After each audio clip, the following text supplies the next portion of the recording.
Well, greetings and salutations, everybody. Welcome to my YouTube channel. My name is John Campea, and this is Open Mic. Now, what is Open Mic? Well, I'm glad that you asked. See, normally when the John Campea Show is not on hiatus, which it has been for the last few weeks, by the way, not this Monday, but next Monday, the John Campea Show returns. So not this Monday, we're taking one more week off, but next Monday, the John Campea Show returns. But when we're doing the John Campea Show, we take the second half of the show to take your live questions. But here on the weekends on Open Mic, that's all we do is take your questions. And that's what we're going to do here today, guys. And to all of my American friends, happy 4th of July, everybody. I know it's not going to be the regular, normal 4th of July that you're probably used to having. But hey, the important thing is getting together with your family, getting in the backyard, doing some barbecue and all that sorts of good stuff, and enjoy your day regardless. All right, hey guys, listen, there's one thing I want to talk about here before we get into taking your live questions.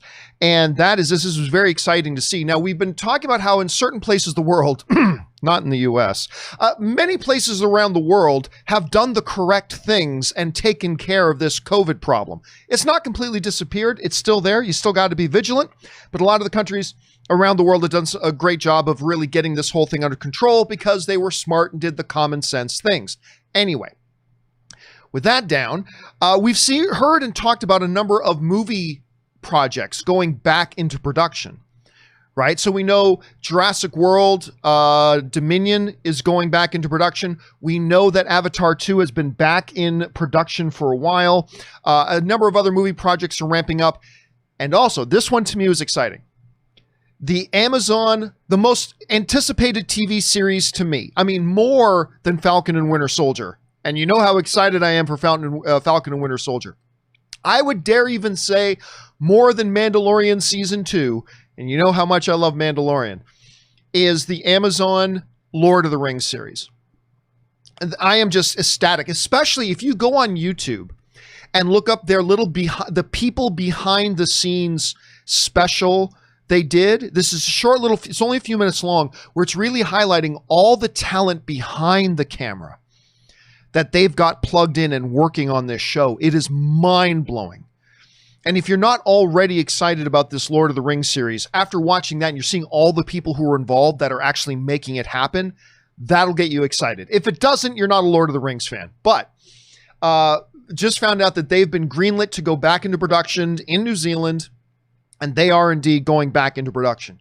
And that is very exciting to me. I am super stoked for this show. By the way, same announcement, they said Netflix's Cowboy Bebop has been greenlit to go into production as well. So we're starting to see, even if our movie theaters aren't open, we're starting to see that the industry continues to slowly more and more creep back to life and get things into production and things like that. And to me, that's very exciting.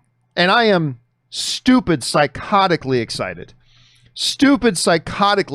for this Lord of the Rings series. I really am. I mean, maybe it'll be garbage. Maybe it'll be terrible. But I'll tell you what, I have been very impressed with Amazon as a content creator network. Whether it's Marvelous Mrs. Maisel or others, they have done a lot of really, The Boys and things like that. They have really done a great job. And I'm impressed with them. Very excited to see what they're going to do with Lord of the Rings. And yeah, hopefully you guys are too. And maybe some of you guys are going to ask about that today. But let's find out. And let's find out by going over and taking your guys' live questions. And we're going to get things started off here by getting caught up. And we're going to start with Gabriel Reed, who writes, Warner Brothers has responded to Ray Fisher's comments about Joss Whedon's quote-unquote unprofessional behavior, but is yet to talk about Ezra Miller. I don't get it. Yeah, of course, look, we talked about the Ezra Miller situation before. I even clipped it out and put it up as its own standalone video. Cole's notes, I just don't see the consistency how they fire one person over tweets that are 7 years old, but somebody else physically assaults a woman and they're not even talking about it. But anyway, I put up my own standalone video about that. If you guys are interested in going, go see that. It's unless there's something I missed, Warner Brothers did not address it officially. One of their producers, who Ray Fisher named, John Berg, did respond himself. and talk to him. Now, for those of you who don't know the situation, what's going on, the actor who played Cyborg in Justice League, Ray Fisher, who I was very excited about when they first announced him, because they didn't go out and get some talentless hack. They went out, now somebody who didn't have a lot of big screen credits, but they went out and got a guy who was coming from Broadway. They went out and got a guy who was a theatrically trained actor. And that to me was very exciting. You know, rather than just going out and getting some name, they went out and got a theatrically trained actor, which I thought was great. And I like Ray Fisher as Cyborg, as a matter of fact. By the way, though, Cyborg on Doom Patrol is killing it. Doom Patrol is ruining Cyborg for everybody else. Cyborg on Doom Patrol, and I did not like Cyborg on Doom Patrol at first, but they've gotten so deep into that character, like with real emotional stuff. Doom Patrol is kicking ass, by the way. Did you guys just see the Sex Men episode of Doom Patrol? Blew my mind. This latest episode of Doom Patrol, called Sex Men, not X-Men, Sex Men, perfectly highlights what Doom Patrol is. Like in the exact same episode, they have, you know, Larry and Robot Man. Why am I freezing on Robot Man's name anyway? Brendan Fraser's character. And they're both lamenting and struggling with and being racked with guilt and failure over themselves as fathers, right? This is the type of deep stuff that Doom Patrol will go into. And they're being torn apart emotionally by the way they failed their children. And they're talking to each other about it. In the same episode, there are sex ghosts going around the mansion. It's crazy. It's like it was an episode that perfectly embodied the depth and complete bonkersness of Doom Patrol. If you're not watching Doom Patrol, you absolutely must watch Doom Patrol. You absolutely must. Anyway, let's get back to the question here. So, Ray Fisher came out the other day, and I can't remember word for word what he said, but basically, he decided to take some shots at Joss Whedon, saying Joss Whedon acted abusively on set and unprofessionally on set, and that Jeff Johns and John Berg completely enabled it, and they were blah, blah, blah, and all this kind of stuff. Now, under normal circumstances, to me, that is childish and Bush League. Like, I don't like what's going on with my boss. I'm going to go on Twitter. To me, that is the weakest of the weak that a lot of people, today people just use Twitter to weaponize it, right? And I find it completely Bush League. I find it amateur hour. I find it kind of sad and pathetic when people do that. It's like, I got a problem with somebody. I'm not going to go and talk to that person. I'm going to get on Twitter and talk about my problem with this person that I work with or whatever. I find it to be the height of fourth grade children behavior. That's just kind of my take on it. However,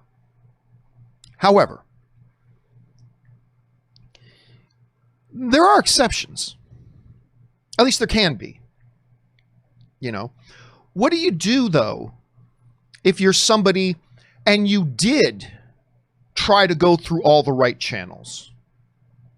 What if you're somebody in a situation where I mean, there's a completely unacceptable situation happening at your job, whatever that completely unacceptable situation is, and you've tried to talk to the person one-on-one and you got nowhere. So you brought in a peer or two to try to get the situation resolved and you couldn't get anywhere. And then you even went to your boss or your boss's boss or higher, and you tried to get a situation addressed and you weren't getting anywhere. And you've done all the right things. You've done all the right things. You tried to talk to them one-on-one. You got a couple other people involved to talk it out as well, and still got nowhere. Then you try to get in your superiors, and if it's a job situation, and you try to do all that, then all that happens and you still don't get anywhere. Well, depending on the situation, you might find yourself as an individual where you've got no other options if you're going to get attention brought to a situation. So yes, but here's what happens though. I find that 99% of the time, people who get on Twitter to complain about people that they know or people that they work with, whatever, they never did any of those things. 99% of the times, they never did any of those things. They never wanted to act like grown-ups. They just wanted to jump on Twitter and draw attention to themselves. But there are situations of people who do try to do the right things. They try to go about it the right way, and they still hit walls. What is a person in that scenario supposed to do? Well, then you have to start looking at other options. Then you have to start. The point here is that not every situation is exactly the same. And I think there are some general rules. And generally, I have a certain opinion of people who just take to Twitter to talk about people they know, but whatever. But there are also some unique circumstances that can be created from every different situation. Could Ray Fisher's situation be classified as one of those situations? Maybe. I don't know, and you don't know, but we have to acknowledge it's a possibility. Here are some things we know, though, about the Ray Fisher situation. We talked about a year ago on the show that it kind of came out that Ray Fisher was really unhappy, that a certain amount of his role in the Justice League was removed out of the movie. We knew he was upset about that. I'd be upset too. So would you. But the fact of the matter is, when Joss Whedon came in to take over the movie, one of the mandates he got handed by Warner Brothers is cut 1 hour and 45 minutes out of this. You have no extra time. You still got to hit the release date. We want you to change a whole bunch of things and cut 1 hour and 45 minutes out of it. Okay. So a lot of people are going to lose a lot of their time on screen. Some characters got eliminated entirely. Some people lost a bunch of their role. Maybe some people lost some of their favorite scenes that they did in. Whatever. Now, what Gabriel is talking about when he said Warner Brothers has addressed the situation, unless I'm missing something, and I may be, but Warner Brothers hasn't officially. Let me see if I can bring this up here. Hold a second. John Berg. Okay, this is one. Yes, here we go. Let me just make sure it's the right one. Okay, so what happened is one of the guys that Ray Fisher was talking about, John Berg, he has come out now and said that what Ray is saying is categorically untrue. Well, of course he's going to deny it, but still, it's worth mentioning. So John Berg, one of the three people that Ray Fisher was talking about, John Berg, Jeff Johns, and Joss Whedon. John Berg has come out and said what Ray is saying is categorically untrue. Now, he did go on to say that they did have a dispute. They did have one dispute, and this is what John Berg mentions. He says this: I remember Fisher being upset that we wanted him to say "booyah," which is a well-known saying of Cyborg in the Teen Titans animated series, said Berg. Now, I don't watch the Teen Titans animated series, so I have no idea if that's true or not. I personally have no firsthand knowledge if the Cyborg character in Teen Titans says booyah, or if he says it a bunch. I remember it was made famous by a certain ESPN sportscaster, to the point that even Saturday Night Live did some skits about it, which I thought was awesome. But yeah, so anyway, Berg says, yeah, there were times that he was upset on stage. On set, I've read other places saying that it became a big point of contention. There was arguments there. I've read and heard that there were arguments about the fact that some of his stuff was being removed, particularly in the reshoots, which were redoing. Now, one of the other things that's interesting, and that should kind of be pointed out here, is that so far, normally when things like this happen, and like particularly if you're going to use words like abusive, what is abusive? Is abusive he threw like lunch platters at you and he threw chairs and at you and all this kind of stuff? Is that abusive? It might be. And if it is, that's unacceptable. Or is abusive that your boss yelled at you? Are you considering that abusive? Because guess what? Coworkers and bosses and where people yell at each other, we're all grown-ups. We can deal with that. But I simply don't know. That's the thing. I was not there. I don't know. What seems to me, though, and I'm speaking as somebody who was not physically there, so I don't know. But normally, if you have a situation like this where one of the people involved is saying this guy was acting abusively, and that's a big term. What do you mean by that? Normally, what will happen is other people in that situation will then step forward and say, yes, Whedon, Berg, Jeff Johns, they created this environment where there was abusive behavior going on all the time and blah, blah, blah. We're about a week in right now, I think. And right now, nobody else has come out and said anything. One of the other interesting things is Ray Fisher's co-star, Jason Momoa. Like, you would think if Jeff Johns and John Berg were creating this atmosphere that facilitated abusive behavior, you'd think that they wouldn't want to work with them again. Jason Momoa just signed up to work with John Berg on that Frosty the Snowman movie. By the way, what the hell is that all about? A live-action Frosty the Snowman movie with Jason Momoa. Whatever. I'm a huge Jason Momoa fan, so put him in anything, I suppose, but I don't think Jason Momoa would have been the first guy that I would have thought of. Anyway, that's a side note. So Momoa just signed up to work with Berg again on a Frosty the Snowman thing. Look, bottom line is this. I'll say the same thing that I've said about others. If what Ray Fisher is saying is true, and it's not just a situation of him being butthurt that he didn't get things his own way, I get it. He's not used to being in movies. He's from the stage. And so he's not used to maybe a movie environment. If it's just a situation of him being butthurt, he didn't get things his own way, somebody raised their voices at him, they tried to get him to say booyah, he was upset that his character got his role cut, blah, blah, blah. If that's all there is to it, then I think what Ray Fisher tweeted was pretty stupid and ignorant. However, if he was walking on set every day and Joss Whedon was throwing his morning coffee at him or throwing over tables in his direction or, belittling him in front of the cast constantly. That's, by the way, I'm cool bosses yelling at you and I'm cool at yelling at your bosses, but generally don't try to do it in front of the other people you work with. But if Whedon was belittling him in front of other people, and by the way, I don't know that didn't happen. I wasn't there. Maybe that's the case. So, to me, and everybody likes to pretend like they know what happened. You don't. And I don't either.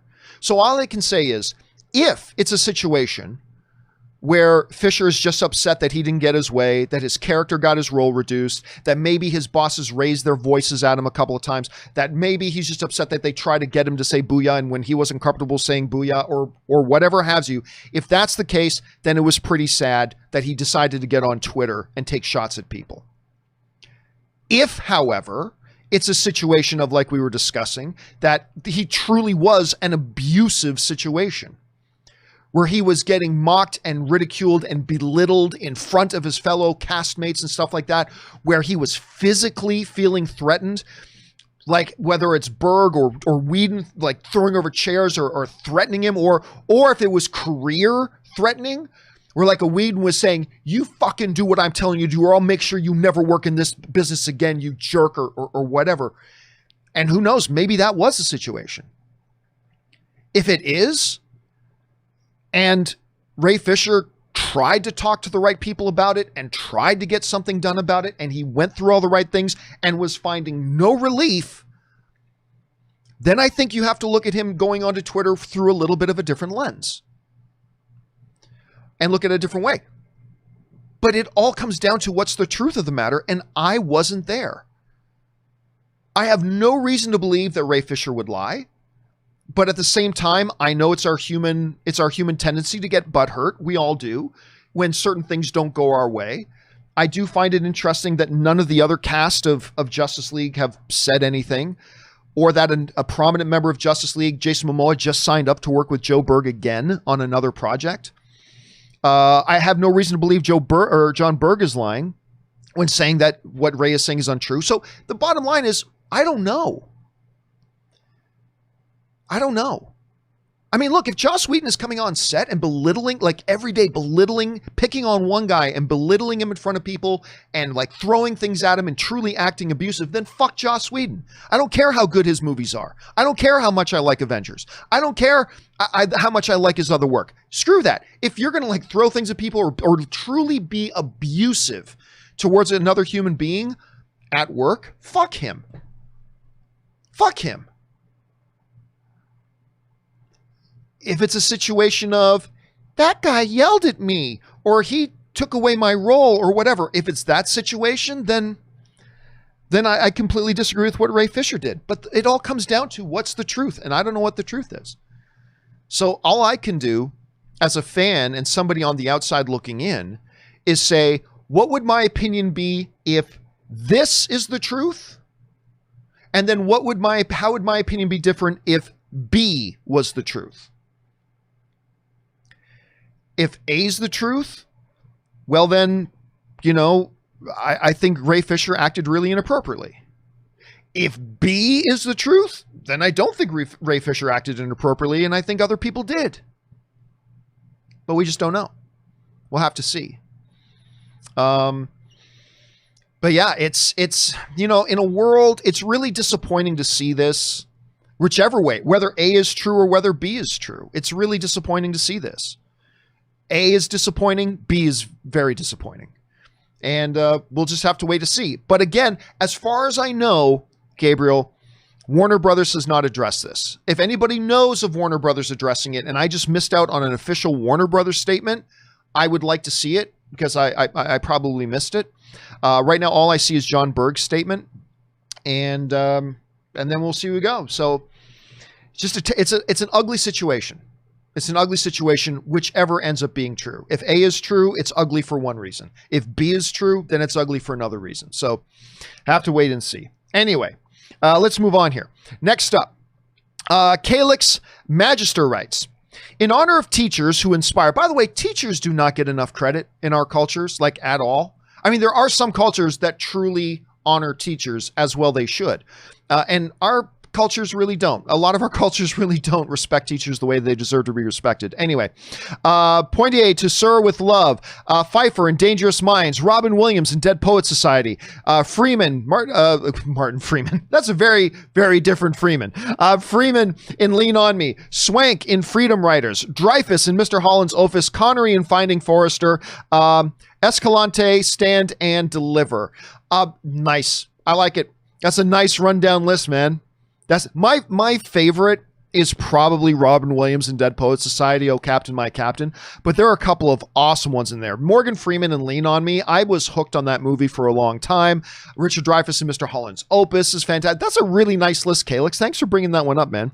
Okay, next up. Zach Yeoman writes, there have been several movies about musicians or bands in recent years. Bohemian Rhapsody, Rocketman, the upcoming Elvis biopic, etc. What movie would you like to see be made about a band or musician? Well, Zach, I mean, here's the reality of it. The reality of it is I generally don't really care about biopics about musicians. I generally don't care about biopics about musicians. I'm more into the idea of biopics about people who actually did things that are important. Like Schindler's List. Show me that biopic. That is something I'm interested in. Hamilton is something that I'm totally... By the way, the Disney thing of Hamilton went up. It's great. I prefer being there live without 20 different camera angles. But if you can't be there live, that Disney presentation of Hamilton is unbelievable. I prefer biopics like that. Now, it sounds weird for me to say that because I really loved Bohemian Rhapsody. And I liked Rocketman. And I really like Walk the Line. So there are biopics about musicians that I really like. But generally speaking, when I think of biopics I'd be interested in, I never go to a musician. My mind never goes immediately to a musician. Like, I want to know about the guy who cured this. I want to know about the guy whose actions end up saving these 40 people's lives. I'm interested in the guy who did like this significant, important thing in the world. Not that musicians aren't important people. I'm not saying that, but I'm more interested in those. But to answer your question, if I had to give one answer, I'd mix the two a little bit, and I would say that the one I'd be kind of interested in would be either U2 or Bono in general.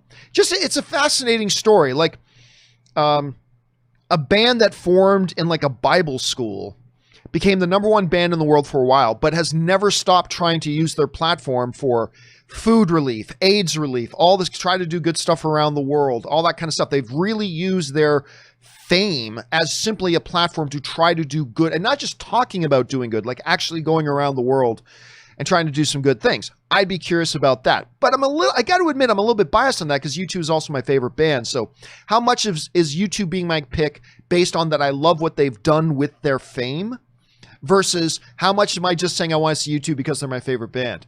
Might be, I'm not sure what the answer to that is. It might be a little bit of a mix of both. All right. Alan Gonzalez writes, what will happen if movie theaters can't reopen? Is the movie industry dead? Pretty much. Let's put it this way. The movie industry as we know it is pretty much dead. The movie industry as we know it is pretty much dead. You can't have, like VOD and stuff like that, they make a fraction, or they even have the potential of only making a fraction of what a movie in theaters can make. Now, some movies in theaters lose money, but generally speaking, we've heard all the studio heads talk about this. VOD and streaming, there's money to be made there, but they all know that the real money is in theater. If all of a sudden we were in a theater-less world, what does that do? That fundamentally changes the movie industry. Like, if Marvel can no longer count on an Avengers movie or whatever movie making $2 billion just on its own, it fundamentally changes what the movie industry then looks like and what it becomes. Will there still be a movie industry if theaters go under? Yes, there will continue to be a movie industry. But the movie industry as we know it and the movie industry that we recognize will be gone. It'll be dead. It'll be dead and gone. That $11 billion that got made at the box office, gone. And they will still make some money, but it's going to be a shadow of the money that industry used to make. So an industry absolutely will still be there. An industry that we recognize, it'll be different. It'll fundamentally change. The movie industry as it is and as we know it will be done. And it'll morph. It'll evolve and it'll change. It'll go through its own kind of butterfly-like metamorphosis and become something else that will now be the new movie industry. And it'll still be there, but the kinds of movies we get, the number of big, huge spectacle blockbuster kind of things, it's all going to be affected a lot. And we could spend the next hour talking about the economics of it and how that would affect it. But there will be a movie industry. It'll just look differently. All right. Dave XP writes, one of two. Whenever this situation gets good enough for people to go back to the cinema, do you think studios will be more hesitant to fund movies with gloom and dark tones?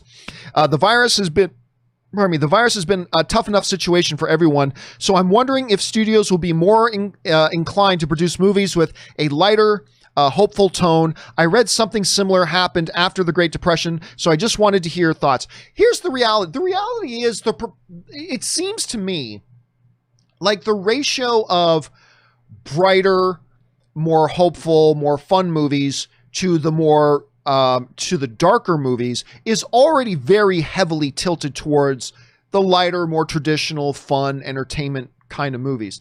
To me, the ratio is already very heavy in that side's favor. We still get some very good kind of darker movies that don't have the happy ending or whatever. We do already have those, but they aren't nearly as much as the other ones. I honestly don't think the ratio is going to change much because I think there's also something, and you guys may disagree with me on this. I think there's something you'll agree with me here on this.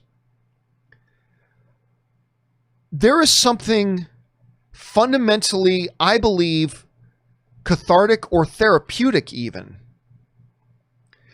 about when we've become accustomed to being in something very heavy, to then watching a piece of content that speaks to our experience.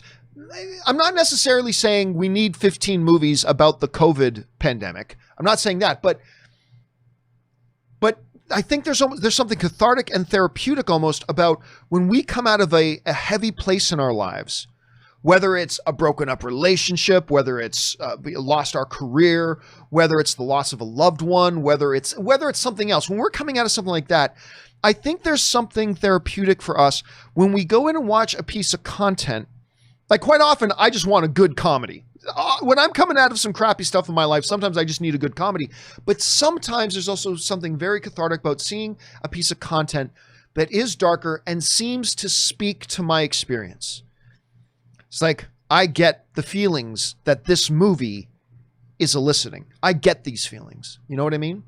I think that's why when you look at, like, post 9/11, there were a number of 9/11 films. And I think there were some people that maybe that's not what they wanted to see, but for a lot of people, it was very cathartic and therapeutic to see it. So given that, and given the fact that I already think the ratio of the lighter toned, more happy ending movies already outweigh the darker, not so happy ending kind of movies by a lot, I honestly don't think we're going to see it change much. I could be dead wrong about that, but I don't think we're going to see it change much. It'll be interesting to see how that kind of works out. Thanks for sending that in, Dave. All right, next up, Adrian E. writes, "Hey, John, huge fan of the show." Thank you so much, Adrian. "I have a simple question. Who's your favorite Tarantino character?" Oh, that's easy.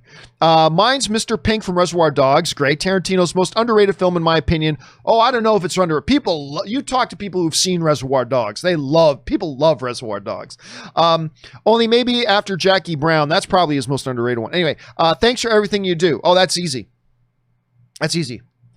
Hans Lauda, the Jew hunter. Obviously, that's not a hero. Obviously, Hans Lauda is not a hero. But it's just like Darth Vader's not a hero, but he's a lot of people's favorite Star Wars character. Hans Lauda, the Jew hunter, the Nazi Jew hunter, played by Christoph Waltz, winning the first of his back-to-back Best Supporting Actor Oscar wins. That movie starts with him. And really, it ends with him. It really ends with him. Him and Brad Pitt and dude from The Office, whose name is eluding me right now. But anyway, it starts with Hans Lauda. It ends with Hans Lauda. For me, there are some great, wonderful, you go into Pulp Fiction, you go into whatever, you go into Django. There are some amazing characters that Tarantino creates. But for me, it's probably going to be Hans Lauda. That's going to be my pick. Anyway, it's a great question, Adrian. All right, next up, Willow writes, "I loved Batfleck, but only in Batman vs. Superman. I didn't really care for him in Justice League. The grin he had when Superman showed up to fight Steppenwolf was so awkward. I hope he's closer to the Batman vs. Superman version than in the Snyder Cut version." And I've said pretty much the same thing before, Willow. Ben Affleck's Batman in Batman vs. Superman is my favorite screen iteration of Batman that I've ever seen. Because to me, that Batman got Batman. You know what I mean? Don't get me wrong. I love the Christopher Nolan Batman movies. Love them. They're awesome. Some of the best ever made. But that manifestation of Batman that Ben Affleck and Zack Snyder brought to the screen in Batman vs. Superman, to me, is my favorite iteration of the character ever. It's just, to me, the first Batman, the first live action Batman that truly understood Batman. I like Justice League, but one of the things that disappointed me a bit about Justice League was the fact that they walked back a lot of that great character work they did with Ben Affleck's Batman in Batman vs. Superman. You know, in Batman vs. Superman, Batman was the real guy and Bruce Wayne was only this fake mask that he would wear once in a while. But then they flipped the script on that in Batman versus Superman, where no, Bruce Wayne is the guy and Batman becomes the mask. And that's not Batman. I remember, I didn't mind the smile he gave when Superman showed up. I like that part. Personally, I like that part. But I remember the most cringy part for me was, I don't not like you, or whatever the exact line was. You guys remember that part? You know, when Superman says something to him and he's like kind of stuttering, he's like, I don't not like you, or something like that. It's like, oh, that's not what Batman would say. That's what Bruce Wayne would say. That's not what Batman would say. And Batman's the real character. Bruce Wayne is the fake mask. And I remember that part made me feel really cringy. So I agree. When I go and watch the Snyder Cut, whenever it comes out in 2021, I don't bring expectations to the table when I go in and watch any movie, but I would be lying if I didn't tell you one of the things I'll kind of be hoping for a little bit is that we see Batman a little bit more like the way he was in Batman versus Superman as opposed to the way he was in Justice League. So we'll see how that all turns out. All right. Ryan Butler writes, Gio. By the way, it's G-I-O. It's not G-E-O. It's like Giovanni. So it's G-I-O. It's my actual real name. So anyways, it's not Geo. Geostorm. No. I want your thoughts.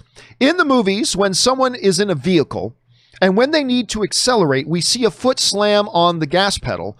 When they stop, we see a foot on the brake. I know how a car works. Am I the only one that finds that annoying? Well, I get what you're saying. But remember, movies are a visual storytelling medium, right?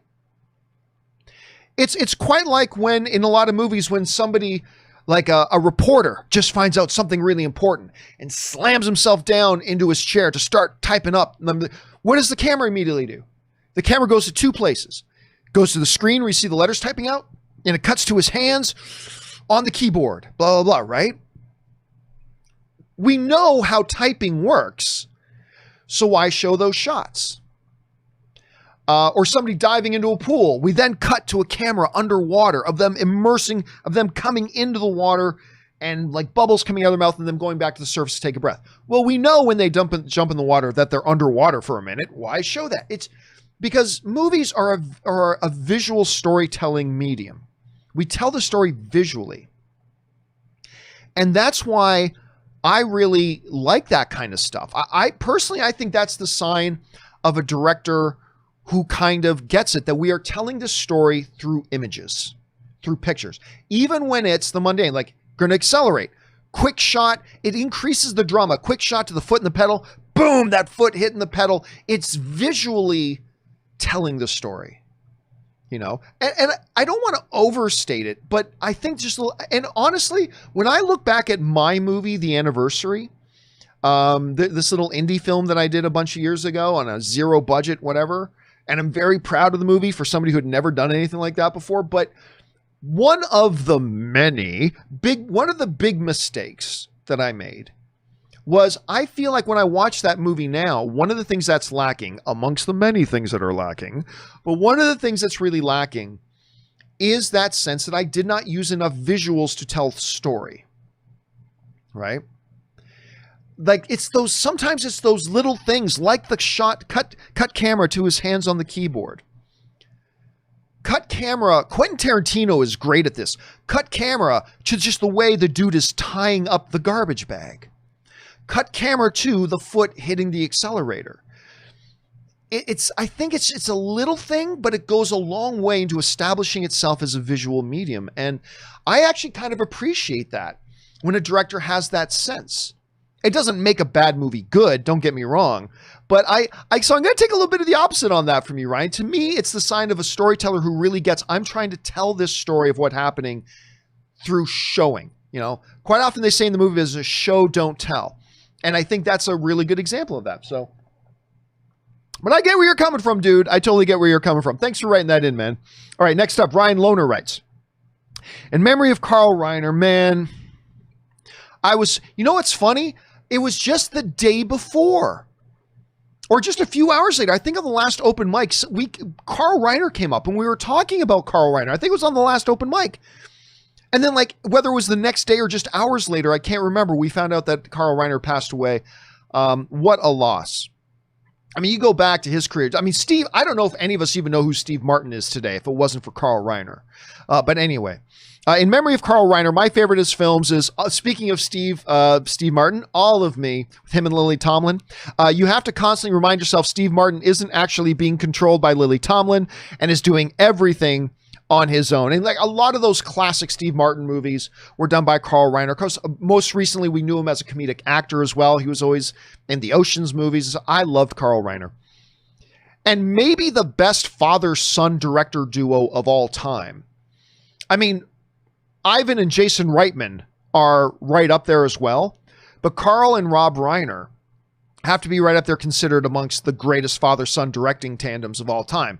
Again, Ivan Reitman and Jason Reitman, they're right up there too. But yeah, man, it was really, really a bummer to hear about that. It was really a bummer to hear about that. He is truly one of the Titans. He was truly one of the Titans. Thanks for bringing that up, Ryan. All right, Dan Ketchum writes, apparently some college students are throwing COVID parties, yeah, I've heard about this, where they invite infected people and gamble on who gets sick first. So if we're relying on the common sense of young people, we are doomed. Yeah, I know. Listen, I look at the news every day and just see idiocracy. It is, we are coming into the movie, the Luke Wilson movie, Idiocracy is just coming into being. You know, it's funny. I just watched this video. I think it was either ABC News or something like that. This video that was basically that they just put out. That's here's why Canada is crushing COVID and the US is failing. And it's just going from, hey, our leaders are leading by example. We see our prime minister with face masks on. They're talking about constantly being vigilant, being constantly cautious, not rushing to reopen things. They've opened things at a much slower pace. And as a result, Canada's economy is going to be right back to where it was, a lot faster than US's economy. I mean, it's just common sense things. And unfortunately, I think we live in a world where not only is there a substantive lack of common sense, and I'm not gonna, one of the big things that video pointed out was that in Canada, nobody made this political. I encourage, it's either ABC or CBS or something did this. Nobody made it political. Everybody knew this is a problem all of Canada is facing. And they pointed out like this one provincial who in Canada, a provincial premier is kind of like a state's governor for those of my American friends who don't understand Canadian politics. And like there is a conservative provincial premier praising the liberal head of government for how on a provincial and federal level, they're all working together to get this thing beat. The left and the right in Canada don't give a shit about politics when it comes to the welfare of the country. And you see that in other countries around the world too. But in the United States, they've made it political. It's become a political issue. Somehow, some way, it's become a political issue. And we're seeing the cases do this. We were seeing it do this. We even started to see it do this a little bit. And then all of a sudden, because we decided to make it an issue of politics. And we've got the leaders of political persuasions encouraging idiocracy. Again, I want to be careful that I don't get into the political thing myself. But, you know, it's just encouraging when I look at, and I'm a homer, I admit it, I'm a Canadian homer, I completely admit it, but it's really encouraging to me when I look at, see what's going on in Canada, and I see conservative leaders, liberal leaders, you know, leaders of other political parties. We have more than a two-party system in Canada. We have multiple parties. The two biggest ones are the Conservative Party, the Liberal Party, but looking and seeing liberal leaders praising the work that a lot of the conservative leaders are doing, and seeing conservative leaders praising the work that a lot of the liberal leaders are doing, because they all know it's not a political issue. It's about what's best for our country. I think Canada has a lot of things that they can learn from our American brothers. But this is one of those situations where I think America's got a lot to learn that they can learn from Canadians. But anyway, that's just me. You're right. The idiocy out there, Dan, is from everyone. From everyone is crazy, and it's rather depressing to see. All right, next up, Old Man Playing writes, Deadline still tracking the box office. Yeah, a little. Yes, they are. Last weekend, Zootopia took the top spot with an estimated $280,000, which is actually remarkable when you think about it, putting its lifetime total at $341.5 million. The Avengers came in second with an estimated $260,000. Kind of fun looking at this, and it's true. I mean, one of the little silver linings, again, we've talked about this in other episodes. One of the other little silver linings here is that we have this silver lining that there are these movies that we probably maybe never would have had a chance to see on the big screen again, and we're getting an opportunity to go and see them on the big screen again. So it is kind of funny seeing that play out. So it is kind of, and Zootopia. Listen, I like Zootopia very much.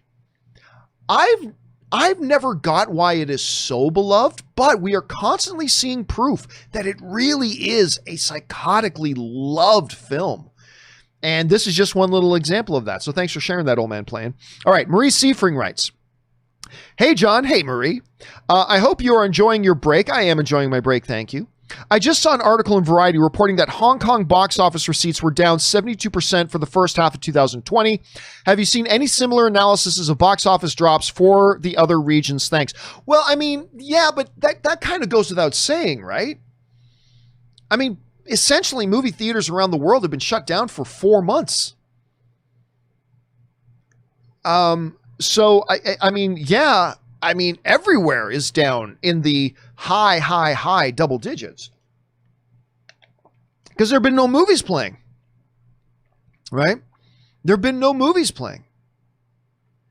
So it's kind of like at the same time saying, wow, NBA's revenue has really been down the last 4 months. Well, because they had to cancel. Well, they didn't cancel, but they had to suspend the NBA season. They haven't been playing basketball for the last 4 months.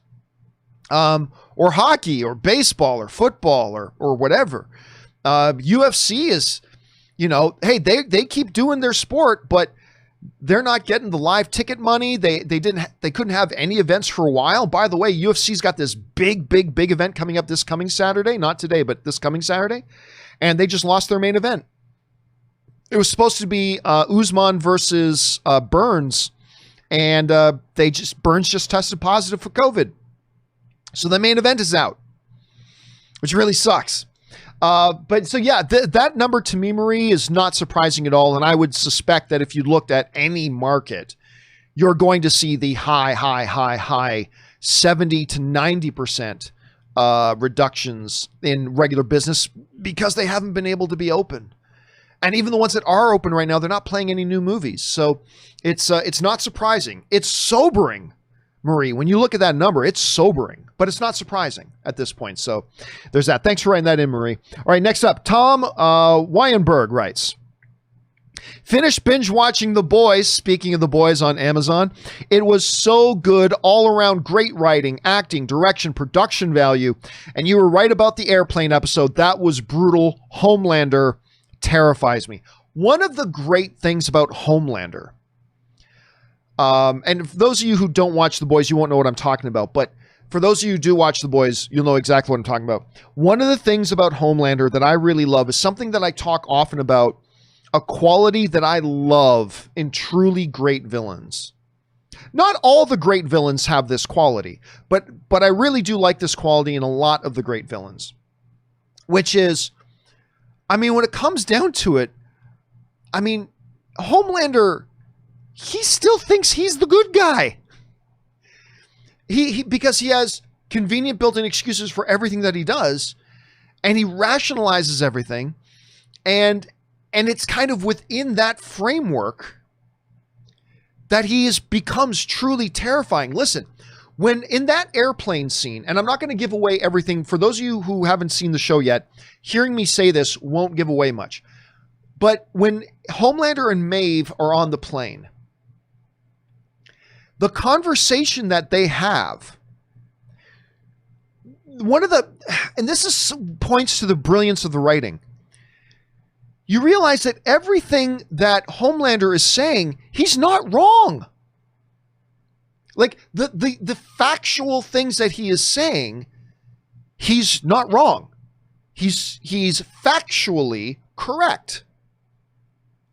That, of course, doesn't matter to Maeve, nor should it, but it just makes Homelander this incredibly obscene character, but you can't stop watching him. You know what I mean? And you're right. I'm so glad you're able to get through that, Tom, and I'm glad you enjoyed it, man, because I love The Boys. I cannot wait for season 2. Stormfront is going to be a great addition. I can already tell. All right.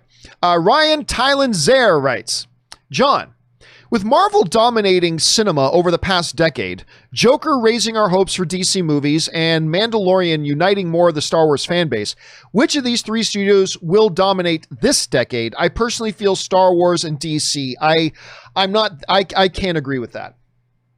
I certainly would be hopeful to see, I mean, Star Wars just keeps putting out billion-dollar film after billion-dollar film. So, I mean, it's got a certain level of success already, even if I didn't like The Rise of Skywalker, but whatever.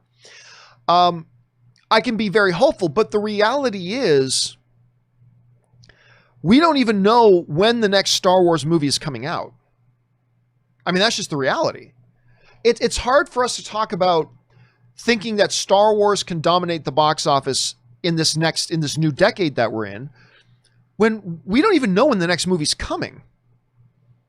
And then if that movie's going to be any good. And while I am moderately hopeful after seeing Kathleen Kennedy finally pull together an actual full writer's room to chart out where they're taking this High Republic stuff with the comics and the books and all that kind of stuff. I mean, it looks like maybe she learned a lesson, but you know, the way they treated, while I loved The Force Awakens and I like The Last Jedi, the fact of the matter is, you know, there was no plan for the new trilogy of Star Wars films. There was no plan.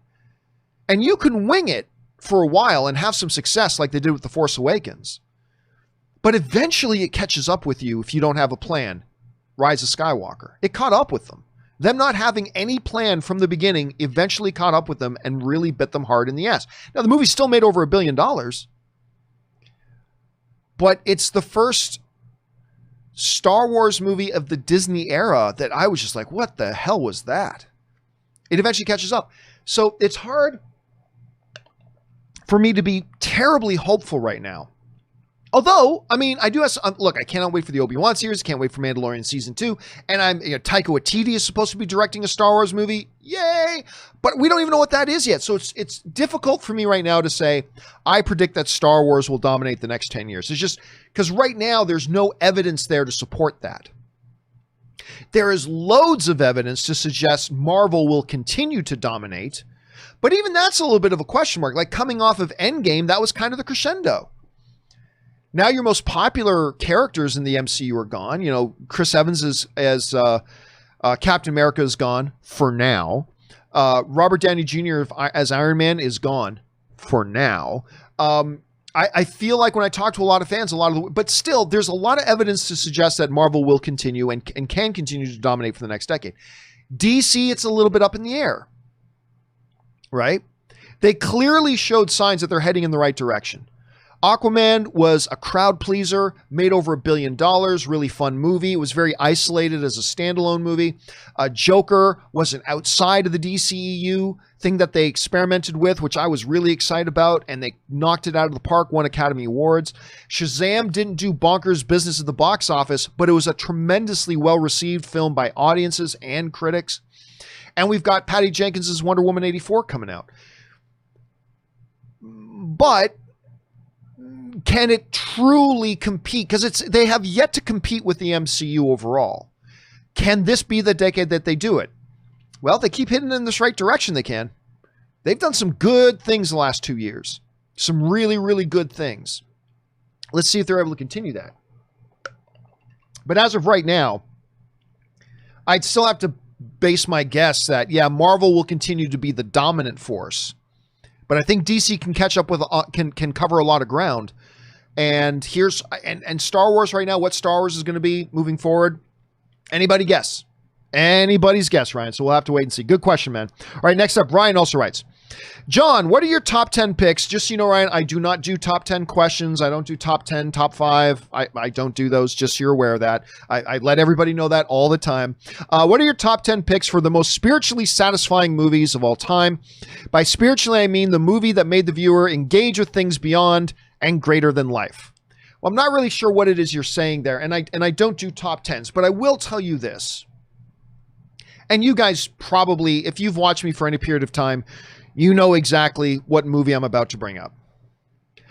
The movie for me that, I mean, if you can use, I didn't use the term spirituality very much, but the movie for me that engaged me the deepest and heaviest and most profoundly as a spiritual experience was the documentary, Won't You Be My Neighbor?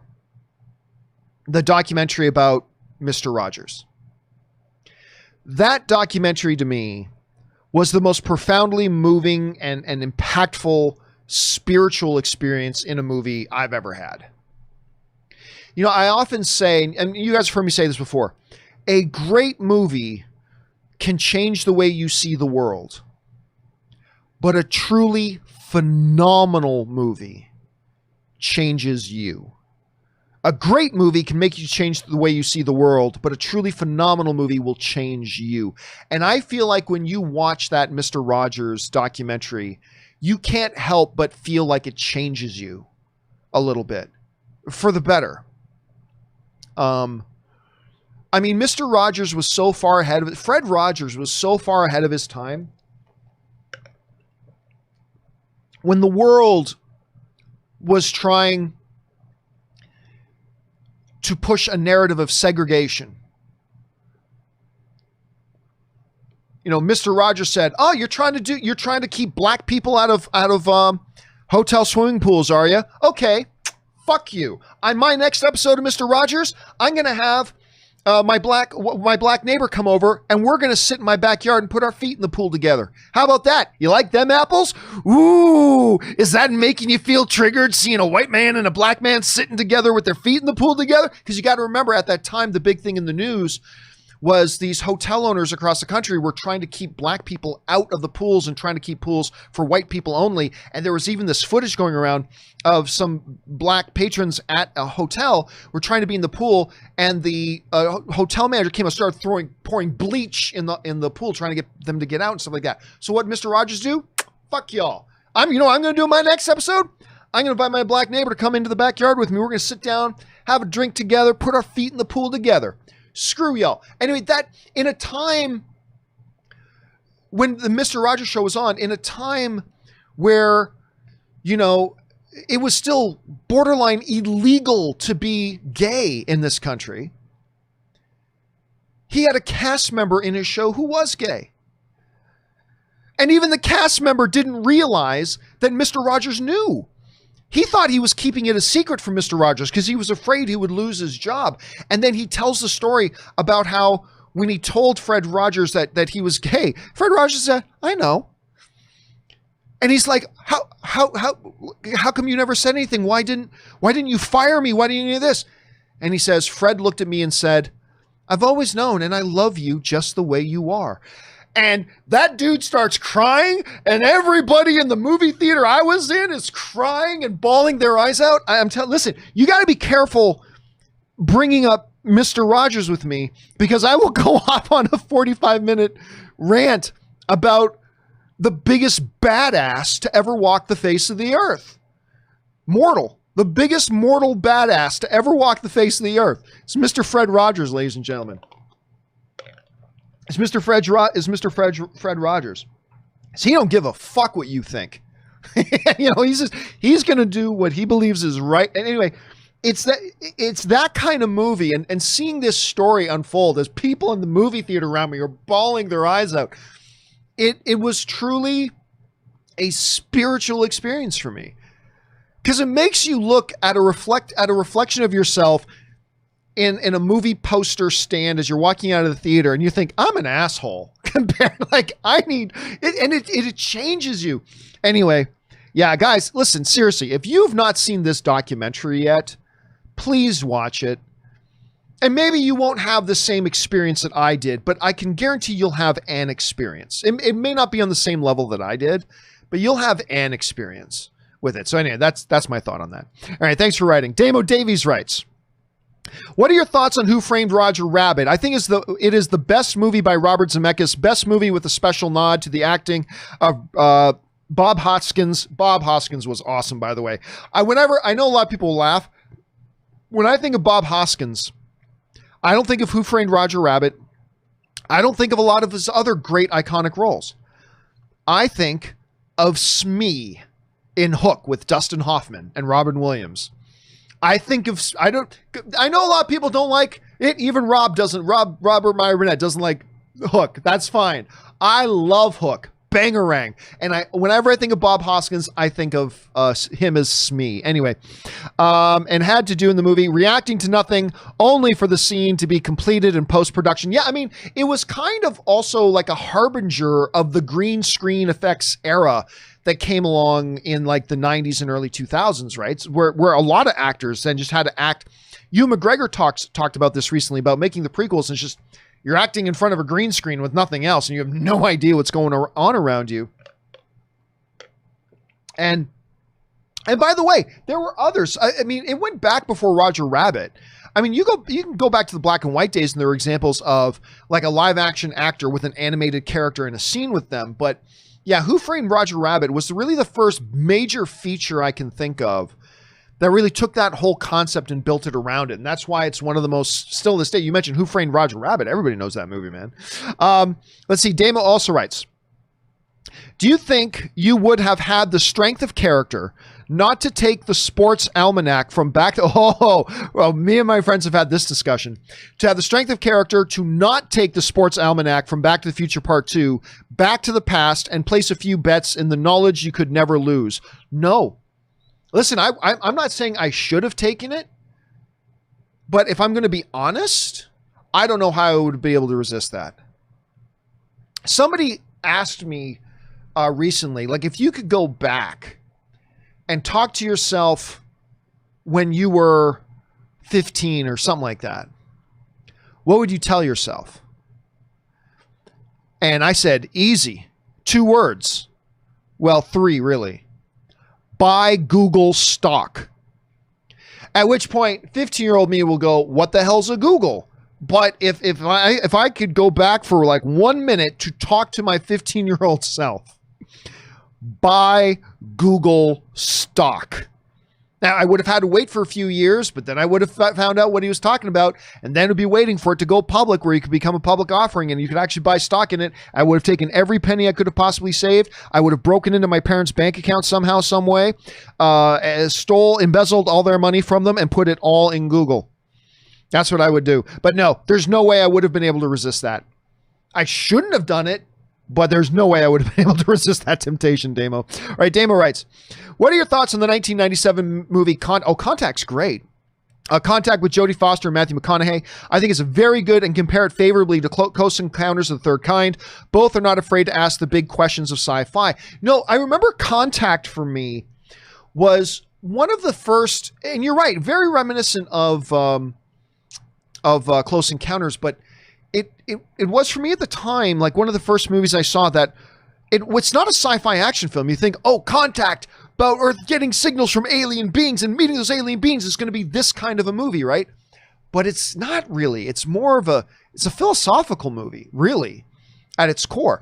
To me, it is, I compare it more than to Close Encounters, which is a good comparison.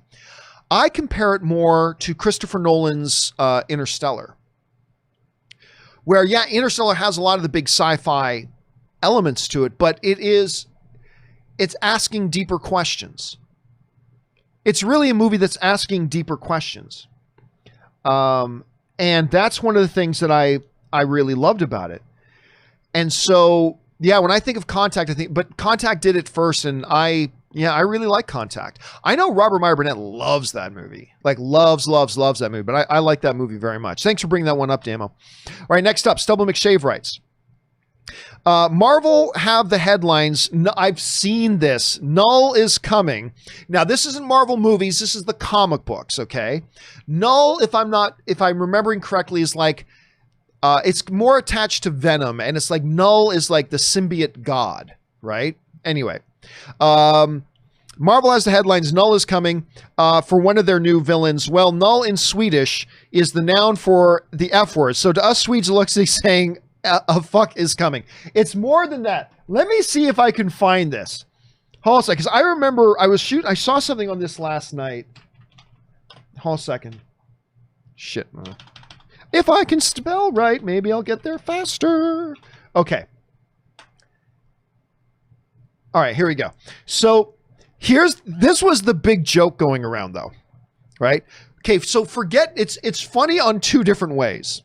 One, null is Nordic for the F word. So that's funny in and of itself because we're all 5 years old, but it's funny in and of itself. But the other thing is this. The image was in black and white and it was supposed to look like blood was running, but it was in black and white. And so what they ended up with is this: null is coming. When the letters are white, it looks like something else. And you put that in the words, null is coming, and then you see bleh, white splatter on the wall. Yeah, again, yeah, I know, we're all 5. I get it. I'm 5 years old. I get it. But it's funny. And if this is the right one that I read before, it should have a quote from like, yeah. So one of the guys from DC even jumped on to Twitter to specify, to Earth. He's coming to Earth. Which I thought was rather funny. So yeah, it's kind of funny on both sides. Null means F in another language. And then their titling for it looked a little bit inappropriate. Yep. Again, if you had the maturity of a 16-year-old, this wouldn't be funny. But none of us do. And so we found that hilarious. And it is. It's freaking hilarious. Okay, so yes, there's that. All right, let's move on, shall we? Next one up. Jordan RTK writes, "Hi, John." Hello, Jordan. "Considering the symbiotic relationship between the studios and the movie theaters, what are the chances the studios would bail out the major theater chains on with a loan of sorts, with, say, a 1% higher box office take until repaid? Just curious." Well, there's a couple of things to take into consideration with that. Number one, the studios have to be considering bailing out the movie theaters because the studios need the movie theaters. They need them. Like, no ifs, ands, or buts. They need the movie theaters. So I guarantee you conversations and discussions have already happened and are ongoing between various studio heads talking to each other about what are we willing to do to keep the movie theaters there because we need them. So those conversations are happening. Here's the problem. A loan situation, I don't think helps the movie theaters right now. But the movie theater business, and I learned this when I worked at AMC, the movie theater business is a razor thin margin. Like, when I say razor thin, there's this tiny thin line between losing money and making money, profitability or losing money, right? There's a major, major thin line there. And it's a razor thin. When things are going well, they're just barely above that line into profit. Honestly, a 1% higher box office keep, because the studios already keep the huge lion's share of the box office. They already keep a big, massive chunk of it. To even adjust that by 1% could theoretically be enough to take movie theaters from being just above that line and making money to now suddenly being below the line. And now it's great. We got saved. We're still in business, but now we're losing even more money and we're going to go out of business anyway. So I don't know that. I do know that the studios are contemplating bailing out the theaters, but I don't think it can look like that. It would have to come in some other form. And look, and it's going to hurt, but studios are going to have to ask themselves, if it comes to it, and we don't know that it will come to it, but if it comes to it, studios will have to ask themselves this question: what would hurt more? Us just having to give a big chunk of change to the theaters, which will hurt, but will that hurt more? Or will the theaters going out of business and leaving us with no places to play our movies to get real box office dollars, is that going to hurt more? They'll probably say that'll hurt more. I mean, we'll have to find out, but anything that takes more money away from the theaters just keeps the theaters in danger. So I don't know what the answer is. Just so we're clear, I don't have a better alternative. I'm not proposing a better alternative.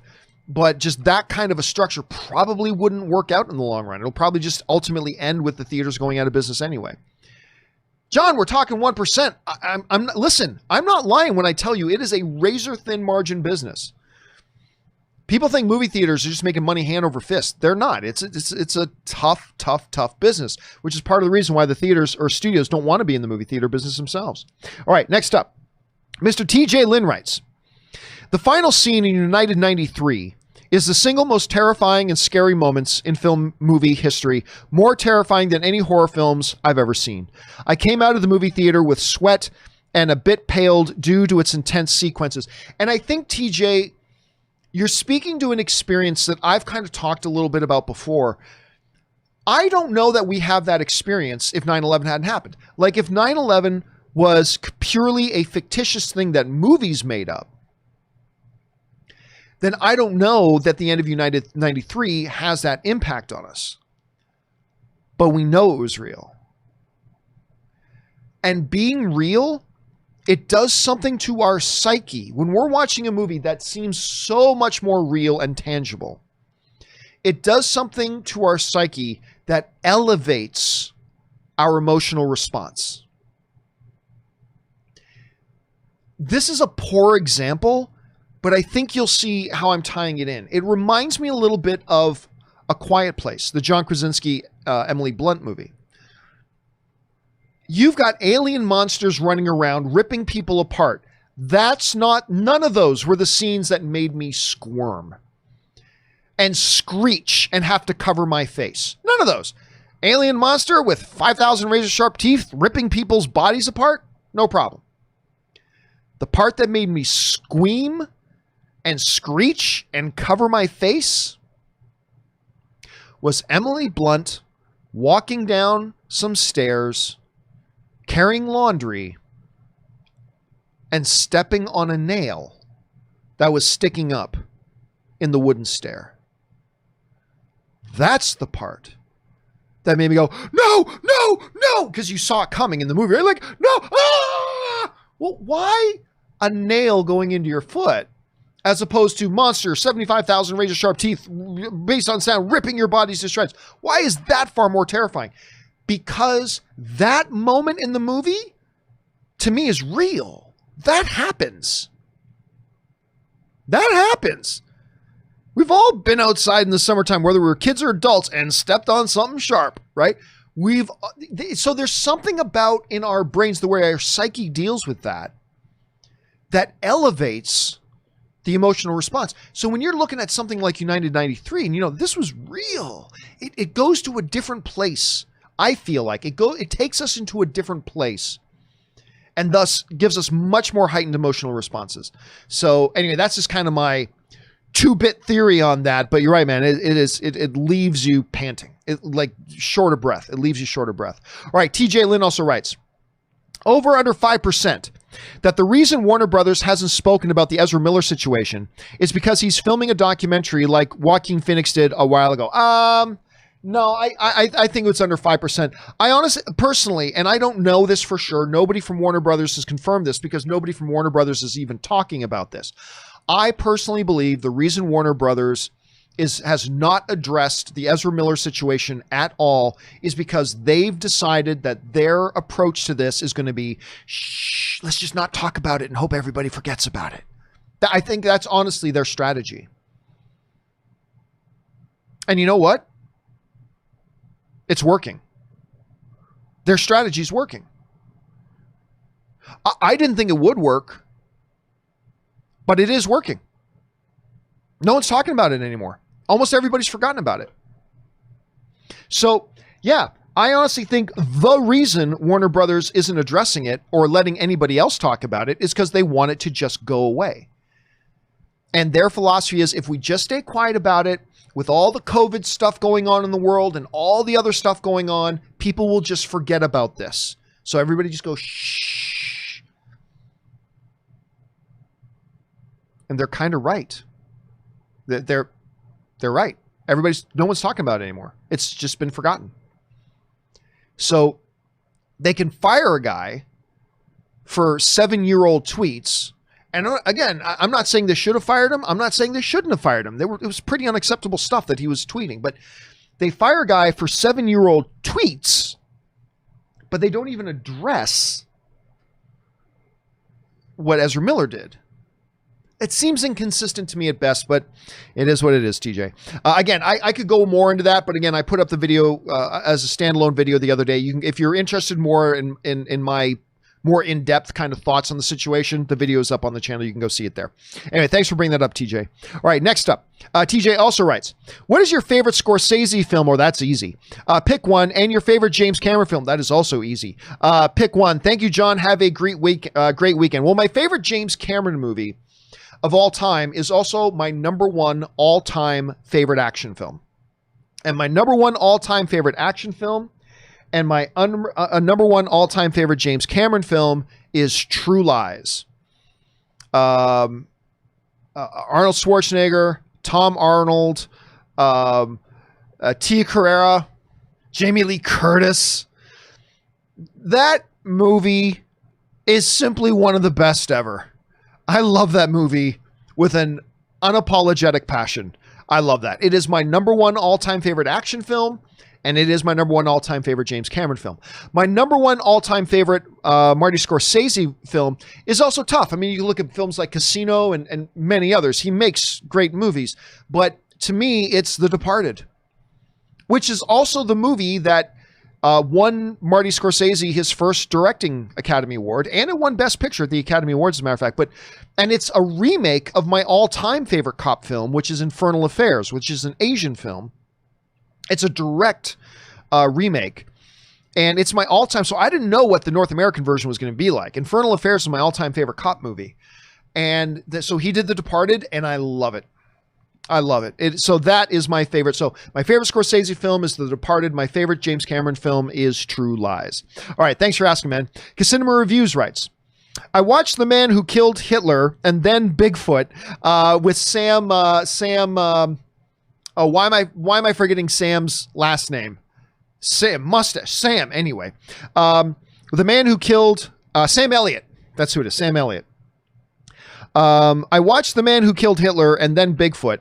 Not what I expected at all, but I loved it. I enjoyed it. I did enjoy that one.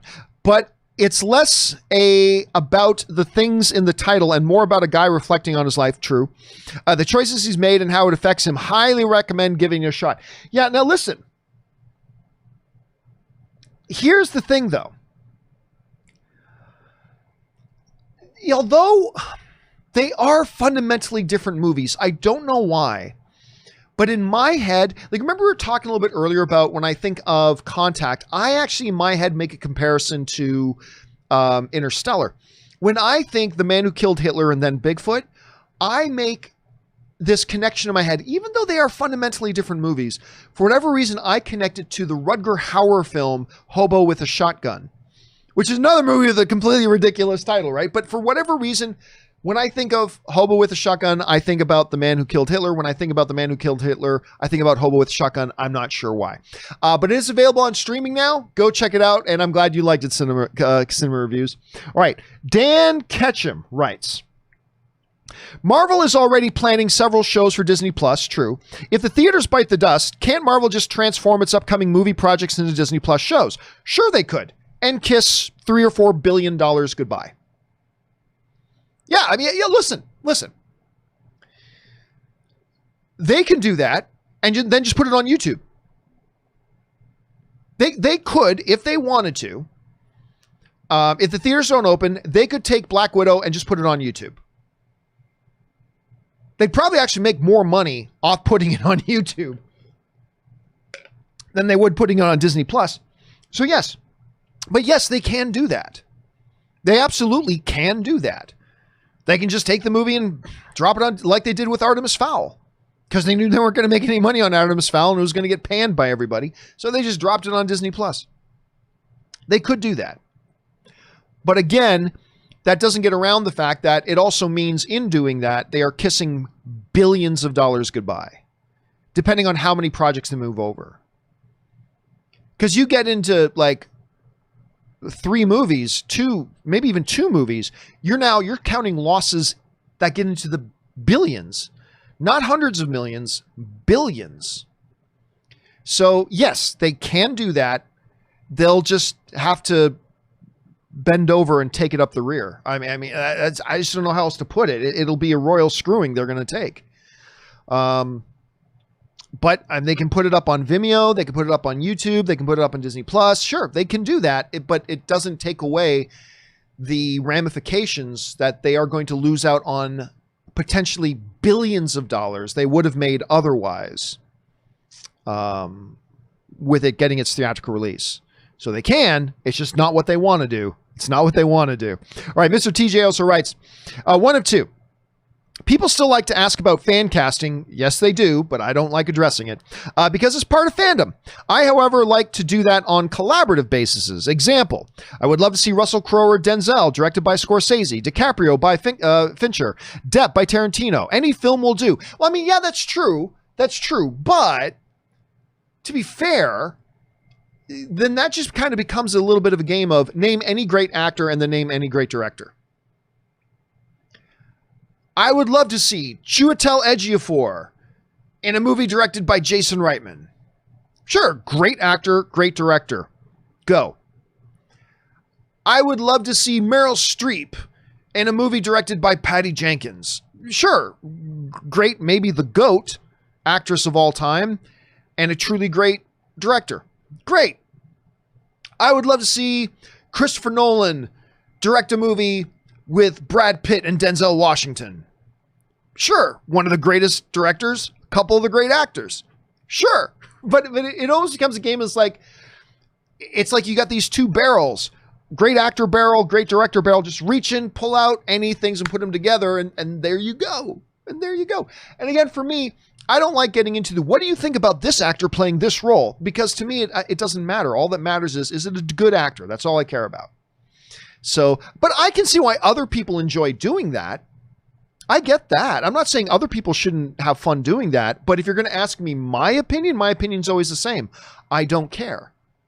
All I care about is, do I think that's a fairly solid, good actor? And if I think it's a fairly good actor, then whichever role you're mentioning them for, without hyperbole and without stupid, ridiculous, extreme circumstances, like, no, I don't think Tobey Maguire should play Martin Luther King, obviously, but other than extreme situations like that, as long as it's a good actor, I'm good. As long as it's a good actor, I'm good. All right. Damo Davies writes, at the beginning of Back to the Future Part 3, Doc from 1955, which, by the way, is my least favorite of the Back to the Future movies, and one I've probably only seen twice. I'm not a big fan. I don't dislike Back to the Future 3, but I'm not a big fan of Back to the Future 3. Anyway, Doc from 1955 and Marty discover that the Doc, who was sent back to 1885, accidentally and will be shot and killed by Mad Dog Tanner over a financial dispute. So Marty decides to travel back to 1885 and a half to warn Doc. However, Doc from 1955 will eventually go back in time to 1885 in the future. So now has the knowledge and foresight to pay off Tannen to prevent his own murder. Am I wrong? Again, Damo, when we start talking about time travel in movies, none of it makes logical sense. Whenever time travel is introduced in movies, it ultimately leads you to a place where nothing is going to make sense. Like, pretty much nothing is going to end up making much sense. That's just the reality of it. And so, yeah, you create all these paradoxes when you start talking about time travel. Now, there are several, I've talked many times before why I don't like time travel in movies, but that's kind of one of the reasons. They always create logic problems. They always create logic problems. Some bigger, some smaller, but it is what it is. All right. Anyway, where are we at here? Chris V writes, I generally, regarding Gerard Butler's Phantom, accept one fatal flaw. I'm guessing you mean you generally like him, other than one fatal flaw. The unmasking was a huge letdown. They clearly didn't want to hide his good looks with any makeup. That was too horrific. Quoting my fiance of his unmasked look, I wouldn't kick him out of bed. To me, that's a moment. You know, there are... I've never been one that's had a movie. Movies don't get ruined for me by a moment, right? You can have a really bad moment in a movie, and that doesn't ruin a movie for me. So yeah, that was a bad moment, but it doesn't ruin the movie for me. There are a lot of examples of that, I think, of movies. So I don't know that it wrecks my experience, and I'll be honest with you, I never really gave it much thought. Now, that might not be true, like when you look at the original stage, like the Weber original stage presentation of Phantom. I get that. But I'll be honest with you, dude, I never gave it much thought.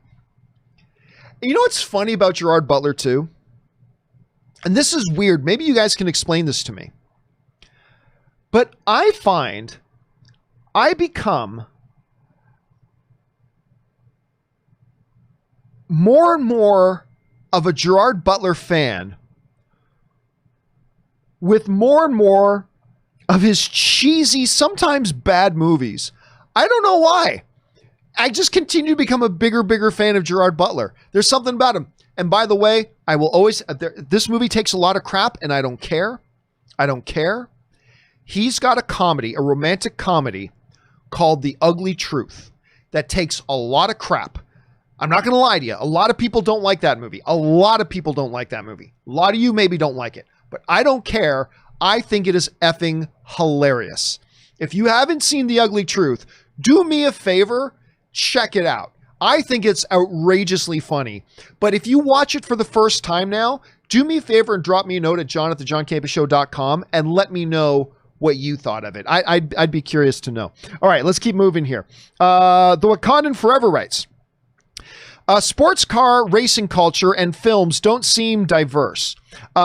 Turning left never impressed me, and I saw how they treated Bubba Wallace. No PC way to say it. Hung a noose in his garage. I'm turned off by it. Any suggestion for inclusive racing films I should see? I'm not a big... You know what's funny? I rewatched Talladega Nights the other day.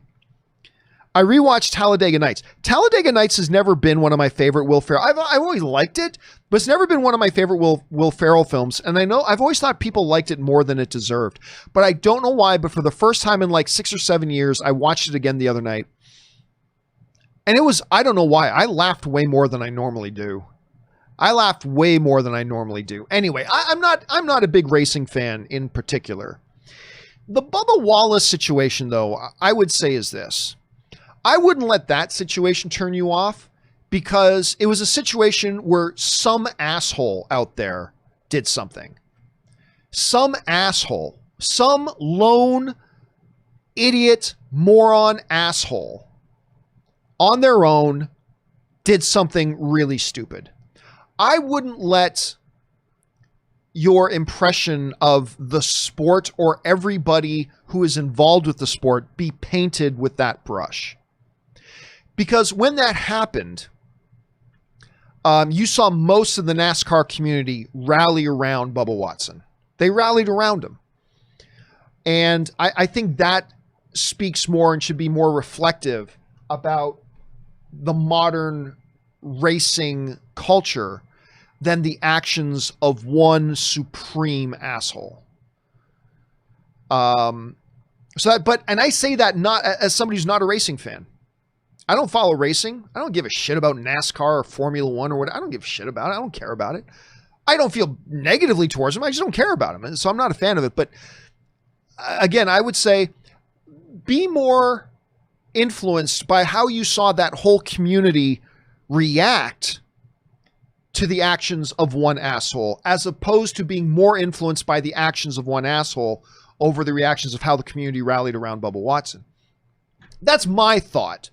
But I don't know. I don't know NASCAR enough to really. So no, sorry, Wakandan. I'm the wrong guy to ask for great examples of racing movies. It's, again, my most beloved racing movie is probably Ricky Bobby or Kenny Rogers' Six Pack, but that movie is also problematic in the fact that he uses child labor. So that movie's problematic too.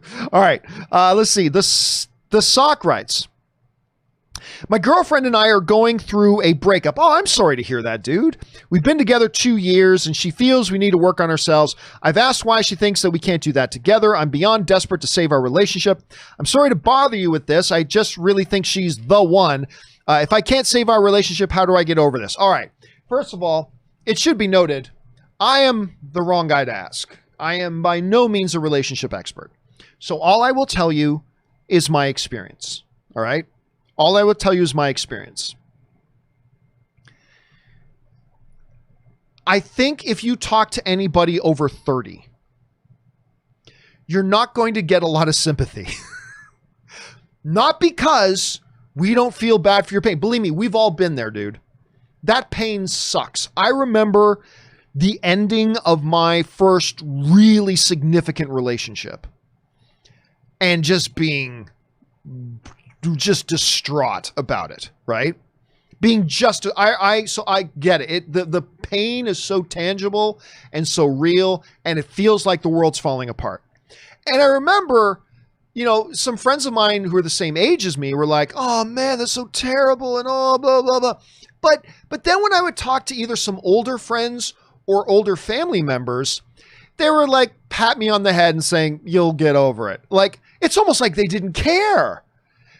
As I got older, I realized it's not that they didn't care. They have just lived through this already and knew I would be totally fine. When you're going through that kind of a breakup, it feels like the world, there's no getting around it. For where we are in our lives, and maybe some of you guys can speak to this, it feels like the world is ending. But then for those of us who might be over 30, maybe even just over 25, who, yeah, we've already had that experience. We've already had the big significant relationship end, blah, blah. We realize, you know what? Life goes on and you will meet somebody else and they'll meet somebody else and life will go on. And it's not that people over 30 try to be flippant about it or that we're not trying to sound like we're not sensitive to the very real pain that you probably feel, because we've all been there and we all know, yep, that hurts like hell. Hurts like hell. But in the words of Tom Hanks in Castaway, you never know what is going to wash up on shore tomorrow. You're going to meet somebody tomorrow. Tomorrow could literally be tomorrow or next month or next year or 3 years from now, but whatever. You're going to meet somebody tomorrow. The ocean is going to wash something up on your shore tomorrow. It's going to make you completely freaking go, thank God that relationship ended. Not speaking ill of that person, but thank God that relationship ended, because if it didn't, I wouldn't be in this new relationship. And so I just realized as I got older that when my family, and I'll call out my mom. I'll call out my mom. I'll throw my mom on the bus. Like when my first real serious relationship ended and I turned to my mom for sympathy, like I could tell my mom felt bad that I felt bad. But she was also like, she didn't say this out loud, child, you'll get over this. Like we all go through this. It feels like the end of the world. We know, but those of us who have been through it know that it isn't the end of the world. And the sun will come up tomorrow. And again, I know I'm sounding like I'm flippant when you're seriously going through hurt right now. And again, I've been there, but all I can tell you is if it doesn't work out, you will be okay. I know it doesn't feel like it. And I know there are tons of people that are like in their early 20s or younger who are going, no, you don't get it. This was real. No, I do get it. We've all been there. We've all been there. And I know it sucks. And it's a dark place you go to and all that kind of stuff. All I can tell you is as somebody speaking on behalf of the millions of other people who we have also been through this, we can tell you, you do come out the other side of this and you will be fine. And you will be fine. Not making light of how truly awful you feel right now, but believe us when we tell you, you'll be okay. You'll be perfectly fine. And it will be all right. And the sun will come up and something will wash in on the shore.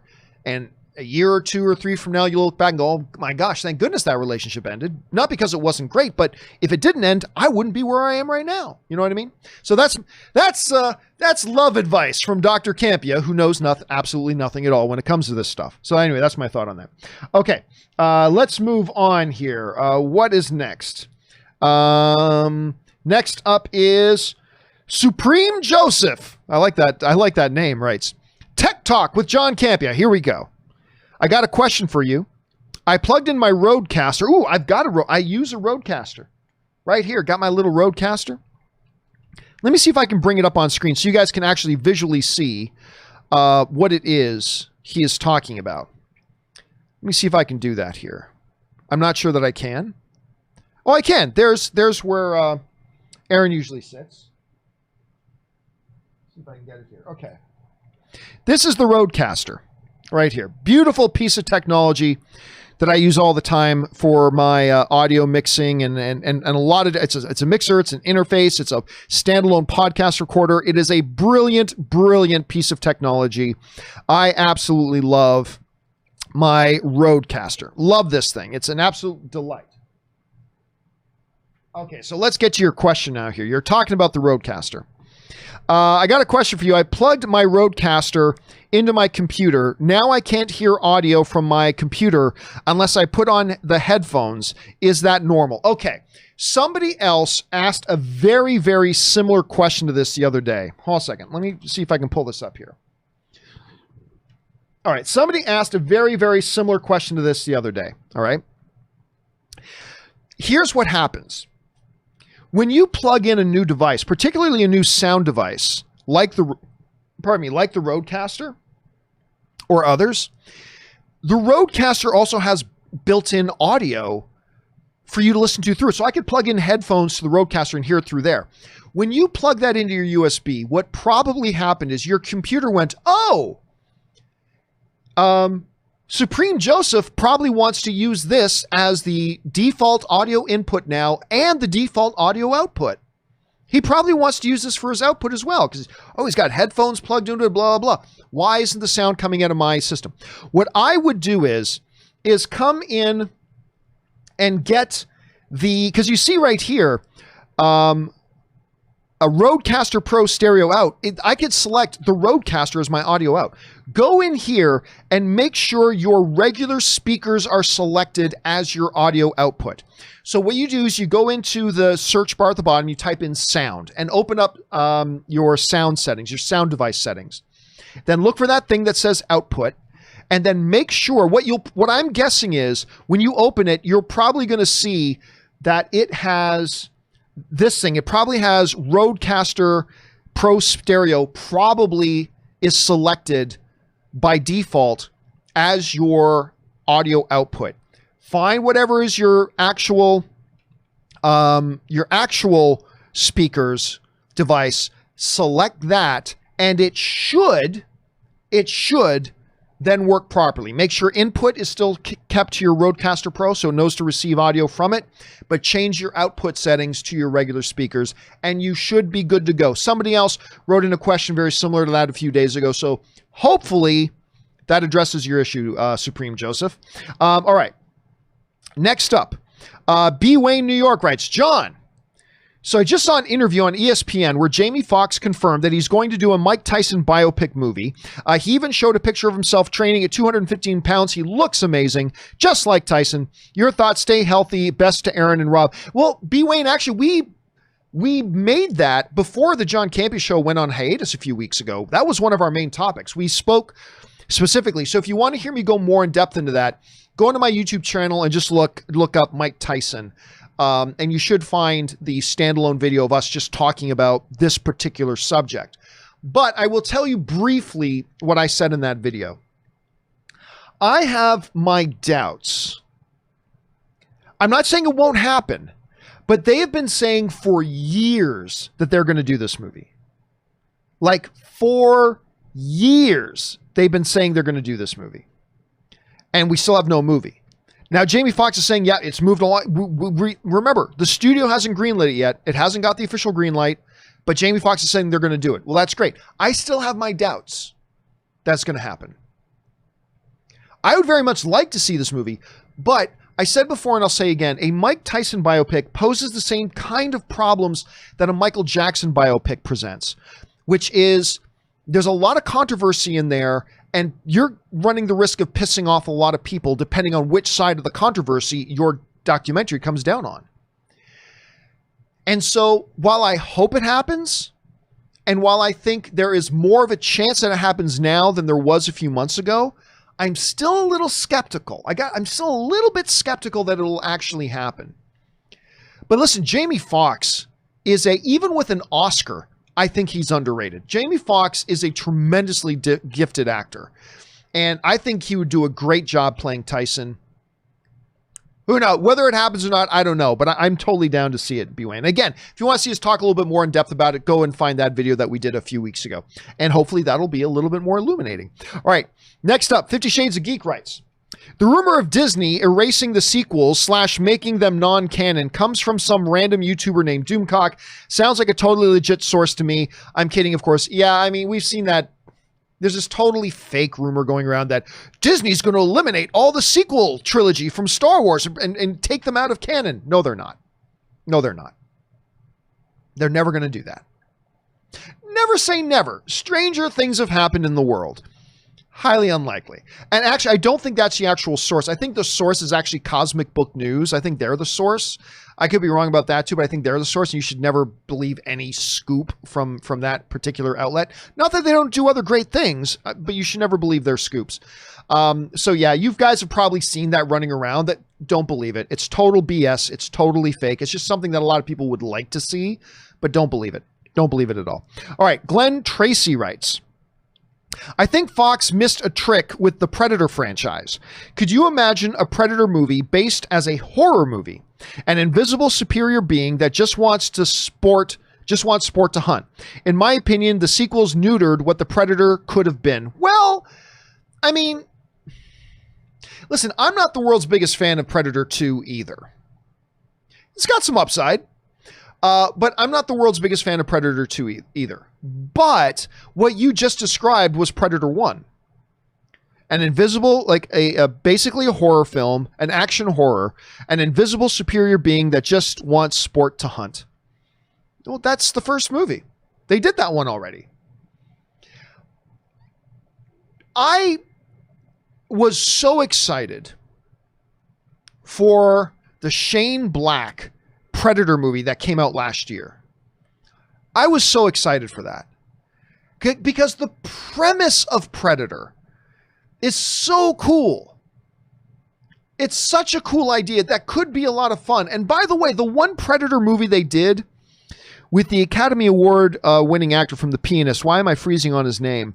But it's the one where a bunch of people wake up in this jungle, but then they realize they've been kidnapped from Earth and brought to basically an alien game reserve on a different planet. And now they got to fight to survive. That one wasn't bad. That one wasn't bad. I'm forgetting the name of it, but that one wasn't bad. So yeah, I did like Adrian Brody. Thank you guys in the chat board. Or Quirky Joe and Movie Master 83 are mentioning Adrian Brody.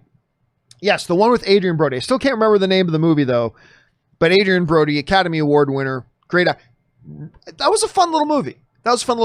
Anyway, I was so excited for the Shane Black one. Had a fun cast attached to it. It's Shane Black. I really like Shane Black, and I dug the trailers for it. I thought they're going to get back to a great, fun, scary, exciting alien or Predator movie, I should say. Sorry, Predator movie, I should say.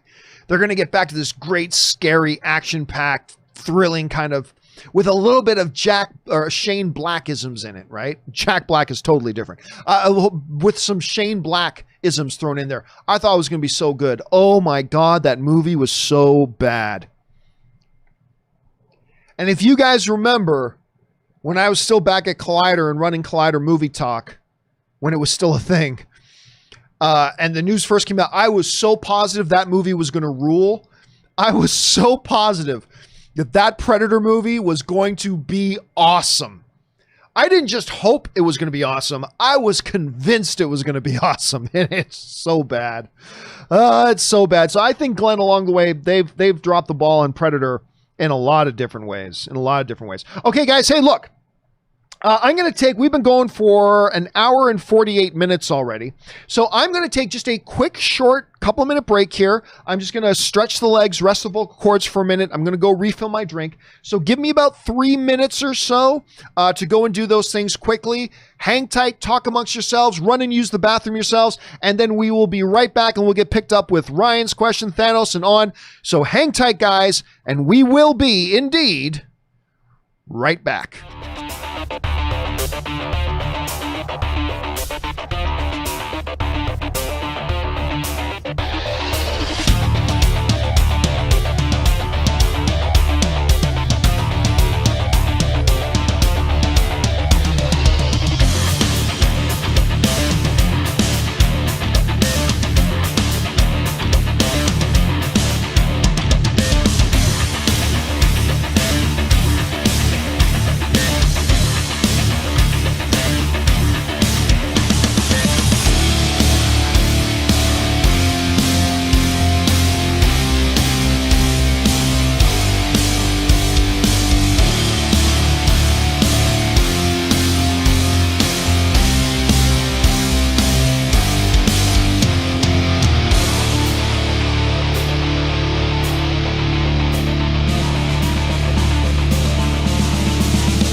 All right, guys, and we are back. Thank you so much for your patience and indulgence as I took a little bit of a break there. Went and refilled my Zevia.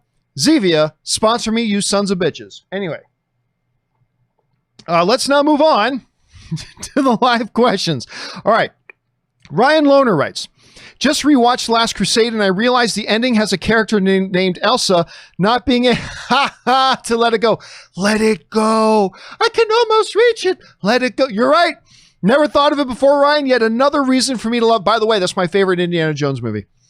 Last Crusade Jr. is my favorite Indiana Jones movie. Good luck. Marcus is an expert in 7 languages. He knows every culture and every cranny of every place in the world. He's already disappeared. Does anybody here speak English? It's one of the great movies. It is my favorite Indiana Jones movie. Now you just made it a little bit better, Ryan. All right, Thanos writes, what's the best performance? Brando in Godfather, Pacino in Godfather Part 2, or De Niro in Godfather Part 2? I think that's a fairly easy one. I think Pacino in Godfather 2. Marlon Brando, it was a career-defining thing, yes, but I think when you look at how Pacino, what his character even allowed him to do, was a little bit more in Godfather 2. Now, I know De Niro, hold a second here. I know De Niro was at least nominated for an Academy Award. He was at least nominated for an Academy Award for Godfather 2. He might have won. He might have won the Academy Award for that. I just want to double check this. No, he was nominated. Okay, so he was nominated he won the Oscar for Raging Bull. Oh no, and he did. He won Best Supporting Actor for Godfather Part 2. Yeah, he did win for that. That's right.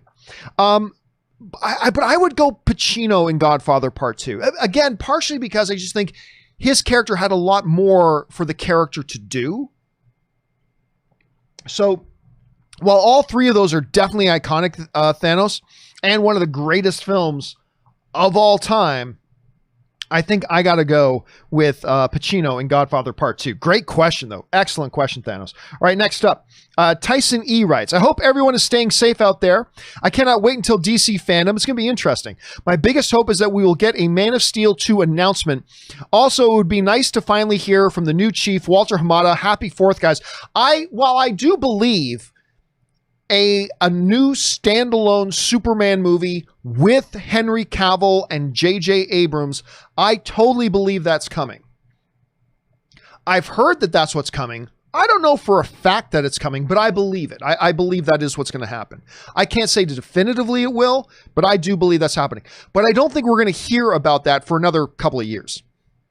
I think that's maybe a couple of years off. It would be a delightful surprise if at DC Fandom they announced a new standalone Superman movie. A delightful surprise. But while I am expecting that movie, I don't expect it for a few years, so I don't think they're going to announce that yet. But who knows? But for me, I'm with you. My number one thing that I'm really curious is to actually hear from Walter Hamada, who I believe has done a wonderful job guiding the DC landscape in the movies the last couple of years. It's just been win after win after win since he's been in there. And it's going to be really cool to hear from him. So I'm with you, Tyrone. That's, to me, the thing that I'm most excited to hear is just him talking about it. But that'll be replaced by a new Superman movie if that actually gets announced, which, again, I don't expect to hear that announced for a couple of years. But we'll see, man. We'll see. Thanks for writing that in. Ralphie's World writes, Hello. We often talk about the funniest episode of The Office, but what do you think are the funniest cold opens? I don't really remember a lot of the cold opens, but the one that always stands out to me is the one where Michael Scott, it starts off with Steve Carell, Michael Scott in his car, talking about how this is going to be a great year. It's going to be awesome. And all of a sudden, he hits, not Phyllis. He doesn't hit Phyllis in the parking lot. But he hits the one character in the parking lot, rolls right up on the windshield.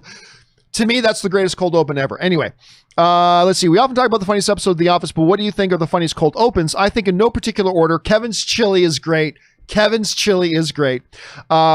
Recyclops, when Meredith, it was Meredith he ran. So you were thinking of the same one.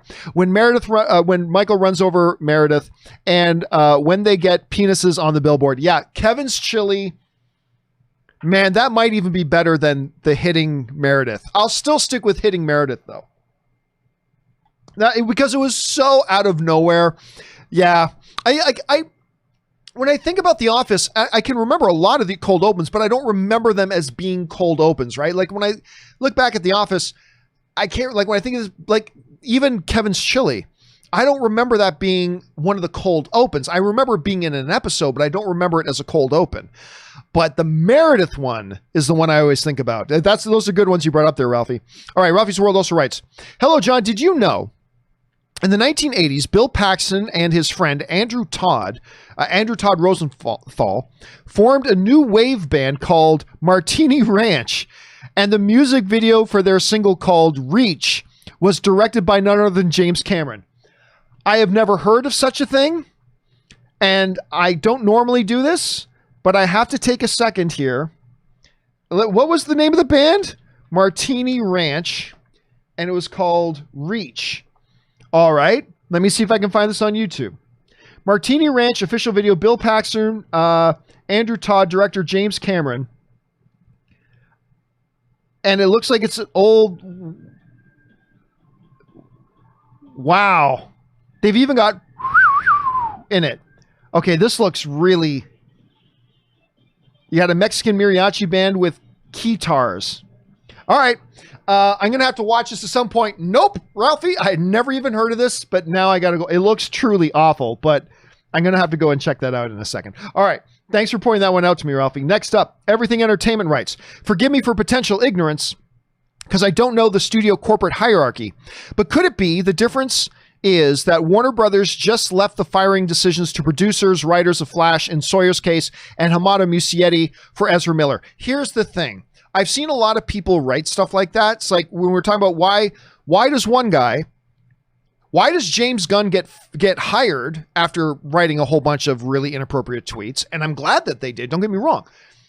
And why is it they fire Sawyer, Hartley Sawyer, whatever his name is, the guy who played Elongated Man, for tweets that are 6, 7, 8 years old? But we don't even say anything about this other guy. Some people have pointed out, it says, well, it's probably the CW executives to fire this guy, and the WB, the movie division of executives, is different people. Here's what you don't understand, though, is that when you have to make a decision that is a reflection on the overall, even the parent company, like the hiring or firing of a major star, that's a big public story, those are decisions that have to run up the chain, though, because those have impact on the wider company. Those types of things have to run up the chain. For example, when they fired James Gunn, you would think, if you're going to fire James Gunn, who's the president of Marvel? Well, it's Kevin Feige. So it's his decision. No, it wasn't.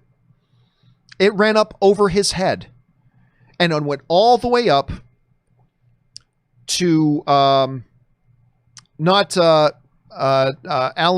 Horn. It went all the way up to Alan Horn, who is the head guy of all of Disney movies, whether it's Lucasfilm, Disney proper, Star Wars, Marvel, Pixar, doesn't matter. Alan Horn is the head of that. You'd think, well, wait a second, it's a Marvel issue. It's Marvel guy. Marvel's president is Kevin Feige. He'll make that decision. No, it went up over his head. And even Alan Horn, who is the grand chairman of all of Disney Pictures, really publicly firing a guy like James Gunn, that had to even go up over him. He went and consulted with Bob Iger, who's the grand supreme overlord and emperor of all things Disney. So that had to go all the way up to Bob Iger. You think every decision goes all the way up to Bob Iger? No. Do you think every decision goes all the way up to Alan Horn? No. Most of the stuff does get taken care of in-house, but when you got a situation where we have to publicly fire somebody over a socially sensitive thing, you'd be pretty naive not to understand that that's going to run up the ladder. That's got to go all the way up the ladder. Even when I was at AMC, right? And I was the head guy for AMC Online. I did all stuff. But even then, like, nobody told me. I got to decide what shows we were going to do and what shows we weren't and all that kind of stuff. But even then, I didn't have final supreme executive authority. There were certain things that I had to run up the chain and get my bosses to approve, right? Like whenever I was about to spend AMC money, I had to get AMC to approve it. Whenever, we're at the point where I felt like a certain staff person had to be let go, I didn't have that supreme executive authority. Whenever we had to let somebody go, I had to go up the chain, present the situation to my bosses, and then my bosses had to get involved in that decision. That's the way it works. And I think, again, the James Gunn situation is a great example of that. Whenever it's something that's going to be very publicly done, that involves a really sensitive situation, those things have to run up the chain. They have to run up the chain. And at some point, the higher ups in Warner Brothers had to give their blessing on whatever happened, whether it's with Warner Brothers Pictures or at CW Television. It goes up the chain. So anybody who tells you otherwise is either lying and they're trying to spin it, or they just simply don't understand the situation. But for those of you who have been involved in corporate cultures, when stuff like that happens, it always has to go above who your boss is and even go higher up the chain. I know that was the situation with me. That was the situation with Disney. And yeah, eventually it goes up the chain, and it did here too. It absolutely went there too. So we'll just see how they're going to deal with it moving forward. Okay, let's move on. Let's see. That was Everything Entertainment. So now we're at Dumbledore Calrissian, who writes, "Hey, John. So I watched Walking Tall with, not my favorite Dwayne Johnson movie. So I watched Walking Tall with my wife's family this weekend. That was truly terrible. But hey, watching Dwayne The Rock Johnson beat people with a piece of wood is never a waste of time, am I right? Listen, it is weird because that didn't come out too terribly separated from another one that on its surface looked very similar. Like he did Walking Tall. Let me just take a quick look here. What year? Walking Tall came out in 2004. Now he did another one with Sean William Scott. What guys in the chat section, help me out. What was the one he did with Sean William Scott? Come on, guys in the chat board. I'm waiting on you. Help me out here. The one, so Dwayne The Rock Johnson also did one with Sean William Scott called, and I can't, The Rundown. Thank you, Movie Master. The Rundown. So The Rundown, and The Rundown is great, by the way. The Rundown, yeah, it just came out the year before. So you had these two movies come out 1 year apart. You had The Rundown, and then a year later, you had Walking Tall. That kind of felt like the same kind of movie, right?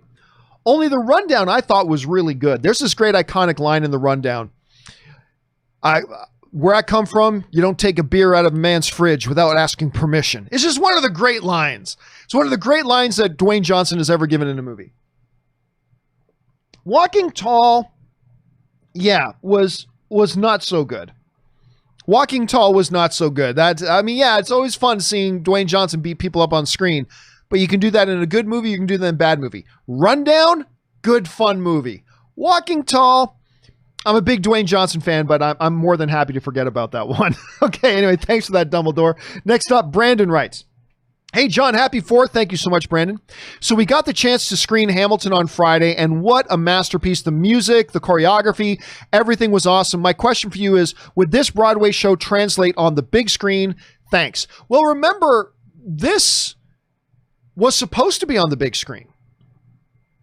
They were supposed to take this Hamilton capture of the stage show with Lin-Manuel Miranda that's on Disney Plus right now. It was originally supposed to go into theaters next year, but they decided to, with everything going on, they decided to move it. It is masterful. I was lucky enough that I actually got to go see the live show of Hamilton. And I was convinced it's probably going to be good, but not as good as everybody's making it out to be. It's better. It is a masterpiece. Hamilton deserves every single speck of hype that it gets. It's absolutely phenomenal. The King is probably my favorite character in it. "I'll kill all your friends and family to remind you of my love. La da da da da." The King is my favorite character in Hamilton. But every scene, every song is so deep, and you walk out with a rich sense of American history. That's one of the great things about it. I remember President Obama talking about Hamilton. This was before I saw it. And he said one of the things he loved about it is it truly gave a rich presentation in a very different kind of a way, but of the founding of America, right? And there's something really brilliant the way it's done. If you guys haven't seen Hamilton yet, I highly, highly, highly encourage you to check it out. It is absolutely brilliant. It's absolutely brilliant. Anyway, that's just my thoughts. So I'm glad you enjoy. But would it work as a motion picture? Yes. I believe it absolutely can work as a motion picture. I really do.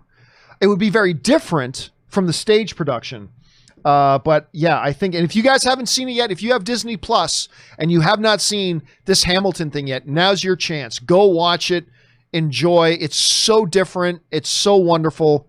I loved it. I loved it. All right. 50 Shades of Geek writes, "I don't mean to offend anybody, But is movie journalism even relevant right now? Well, real movie journalism is yes. In an era when news sites look at random tweets, Reddit threads, or YouTube videos and make big headlines out of them. Here's the thing, 50 Shades. That's why I keep telling people there are two very distinct divisions. Maybe three. Let's say three. There are three very distinct divisions when it comes to movie news. There is the legit movie news media. And that is the upper tier, and it's a very small collection of outlets. The legit movie media is Variety, Deadline, The Hollywood Reporter, The Wrap to a degree. I'll still put The Wrap up there. I've got some issues with The Wrap, but I'll still put them up there. The Wrap, to some degree, Forbes. Not that you can love all their opinions, but as legit news, if you see a piece of news actually on one of those trades, see, they have a higher standard. They have a standard of there has to be foundational truth, and then we have to verify that truth. And then we can run with it as a story.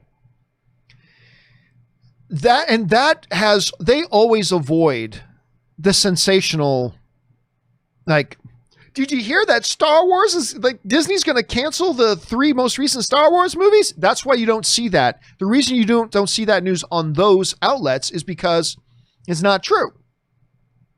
There's no legitimacy to the claims, nor can they be verified.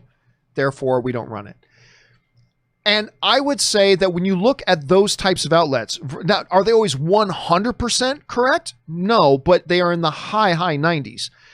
So when you're looking at Variety, Hollywood Reporter, and outlets like that, you can be more rest assured there. Where you have to start to question things is when you get into the next tier down, which is even quasi-reputable outlets. So let's throw in there some sites that I love. Coming Soon, Cinema Blend, Joe Blow, and other places of that ilk, right? These places are great, but they are not Variety, The Hollywood Reporter, Deadline, et cetera, et cetera. They are not that tier. They're great, and I love those sites, and I've been a big fan of them for a long time. But you know, they also will fall prey sometimes into writing stuff that maybe, oh, well, this was heard here and blah, blah, blah, and they don't run. So there's that. And then you get your next tier down from that. You got the Cosmic Book News. You've got the We Got This Covered, like the bullshit places that just run and say anything. So I always encourage people, if you see a story and it sounds really out there, we'll go to one of the top tier outlets. Do you see it being run, whatever the story is, do you see it being run in Variety, Deadline, The Hollywood Reporter, Forbes, Entertainment Weekly, whatever? Do you see this story being run there? And if you don't, that doesn't 100% mean that whatever other story you're hearing going around isn't true, but it means it's probably not real. And if it is, in a day or two, you will see it run on those major trades. So I think when you ask, is movie journalism, the thing is, when you talk about real movie journalism, which is not me, but when you talk about real movie journalism, 50 Shades, you're talking about the Varieties, the Deadlines, the Hollywood Reporters. Yeah, they're as relevant, if not even more important.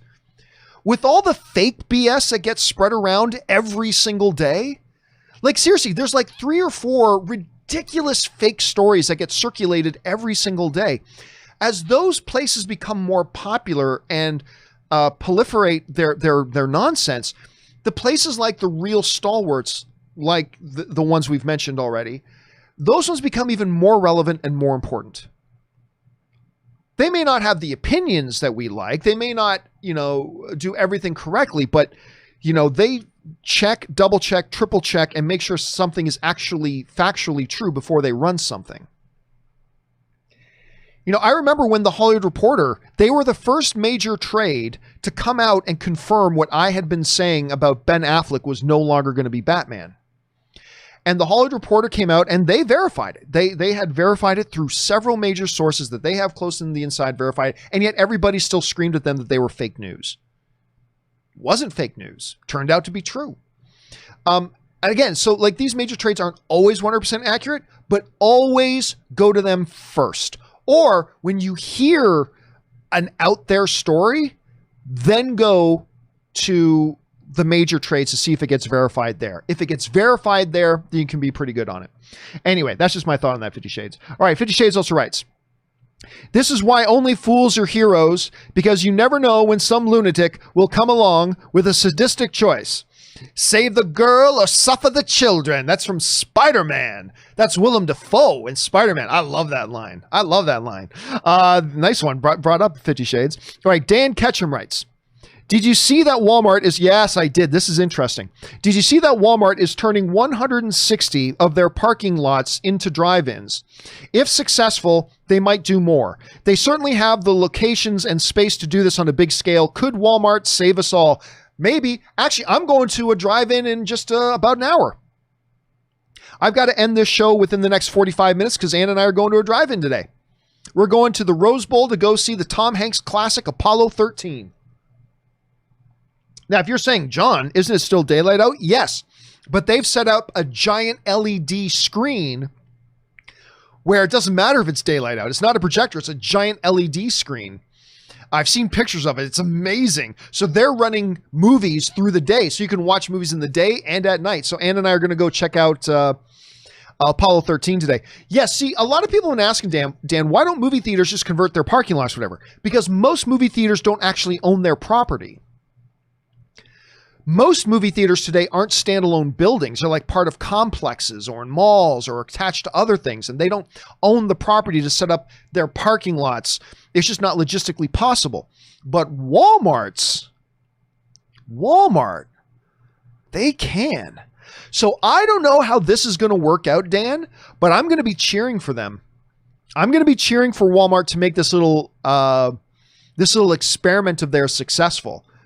Because if it is, it could be really fun for a lot of communities because there's not many drive-ins left in the country. There's very few drive-ins left in the country. If Walmart can actually convert 160 of their locations into drive-ins, that could be amazing. All right, Dan Ketchum also writes, for the 4th, I was born here and I was raised here. And dang gummit, I'm going to die here and no side wind. Oh, this is...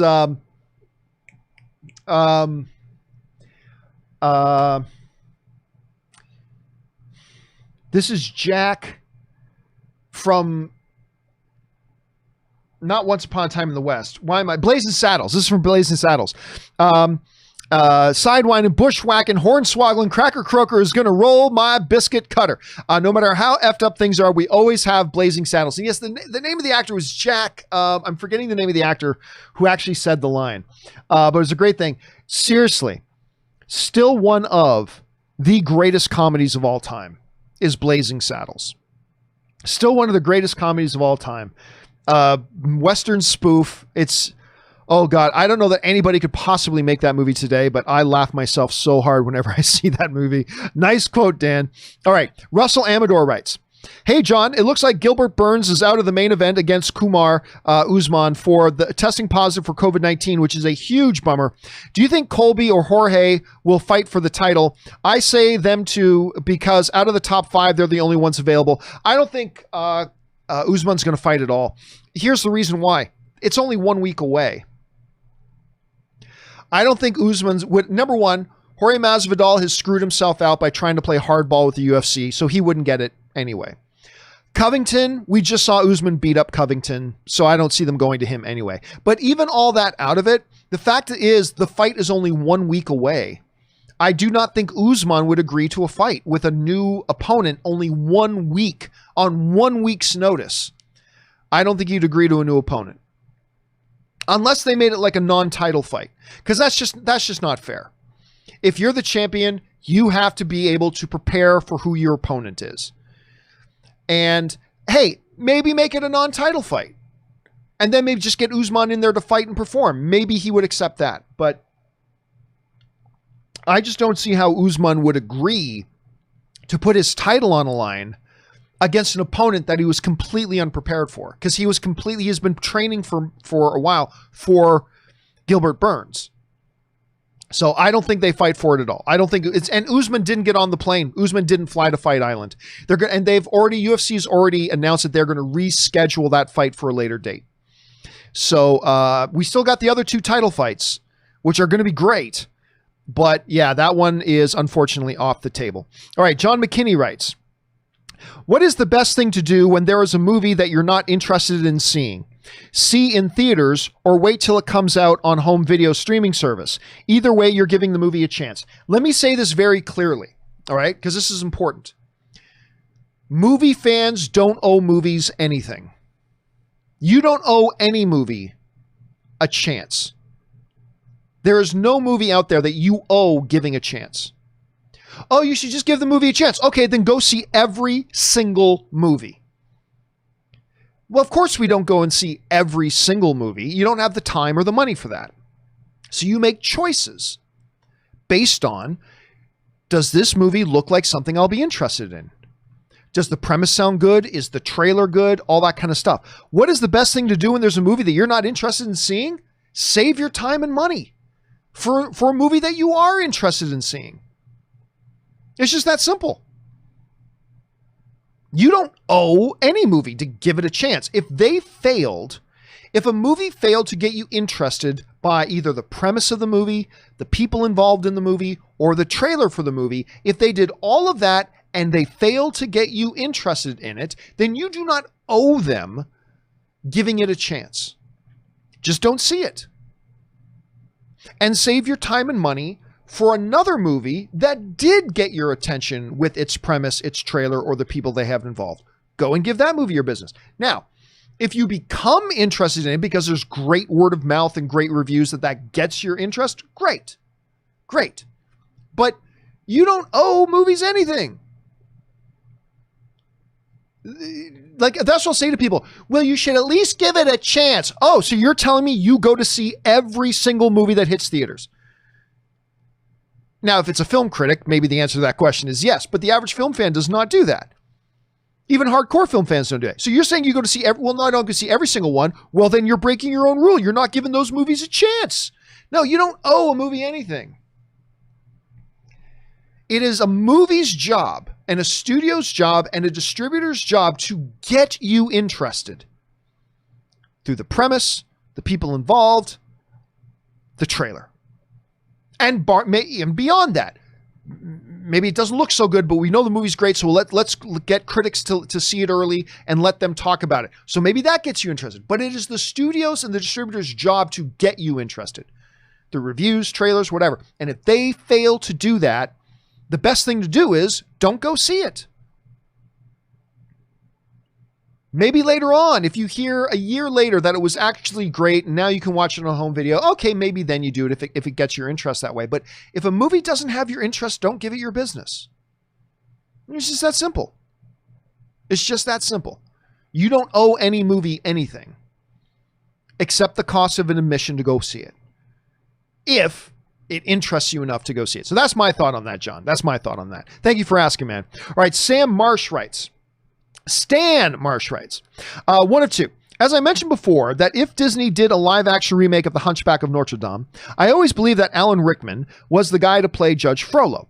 I know he's dead, but I can dream, can't I? I wish he was back for so many roles. A lot of people seem to want Jeremy Irons for the role. Is that a great choice? Hell yeah, but I think he's too embedded with Scar. Oh, that's completely not true. That's completely false. He's too embedded with Scar, and I don't think he would do it. What do you think of the idea, and how realistic is the possibility? Well, Stan, again, look, you know what I'm going to say. Whenever you ask a question of, what do you think about X actor in X role? My question is always the same. I don't care.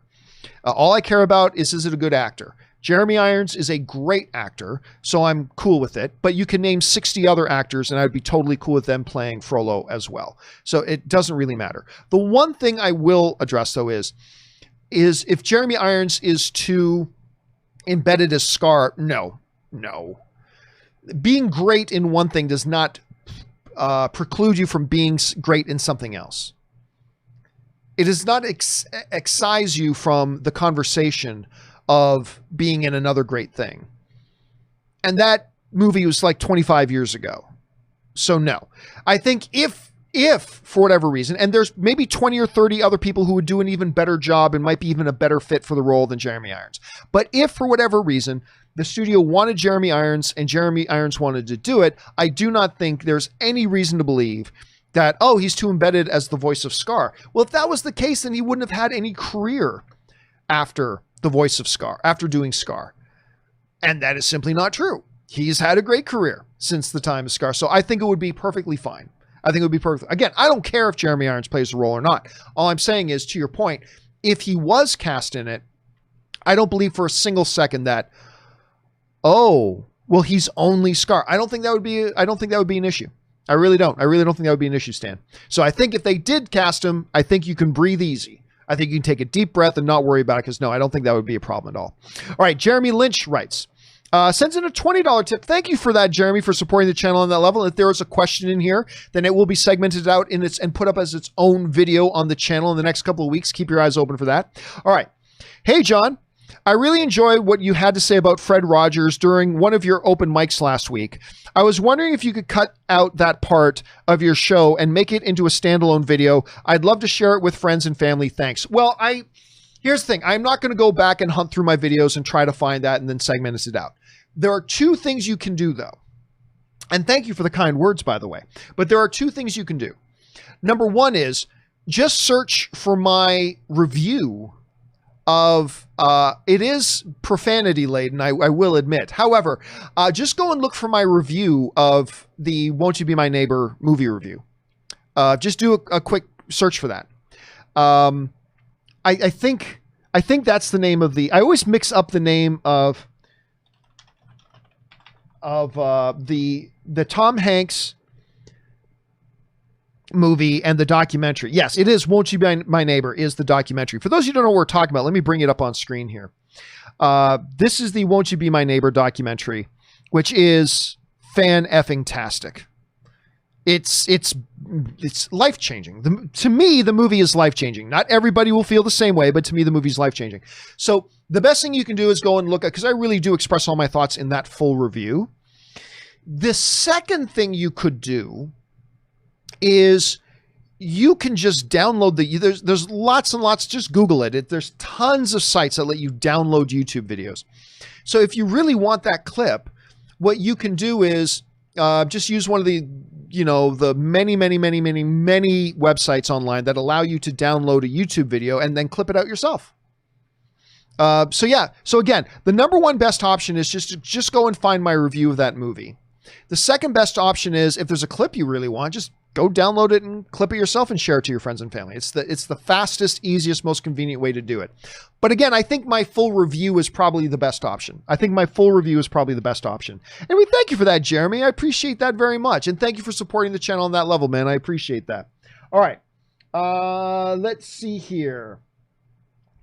Next up, Tom Wyenberg writes, I am currently watching Fleabag. My wife loves that show. One season down, one to go. I love how the character constantly has you feeling different ways about her and her actions, but the fourth wall breaks so easily draw you in. It's really clever writing. It's also hilarious. It's hilarious.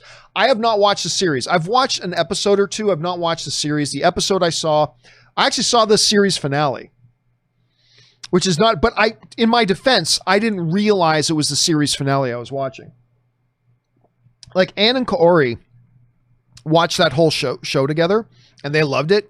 And so this one time I was home while they were watching it, so I sat down to watch it with them. I didn't realize it was the series finale I was watching.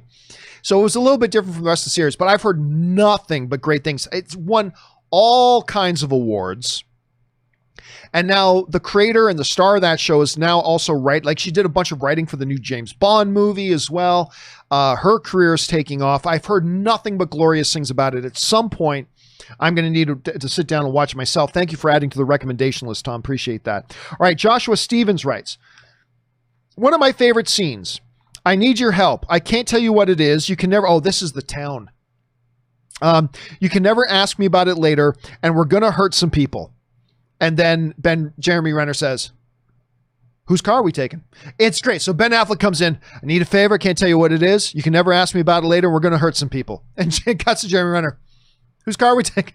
It's a great movie. If you haven't seen The Town, Ben Affleck did a streak of incredible movies.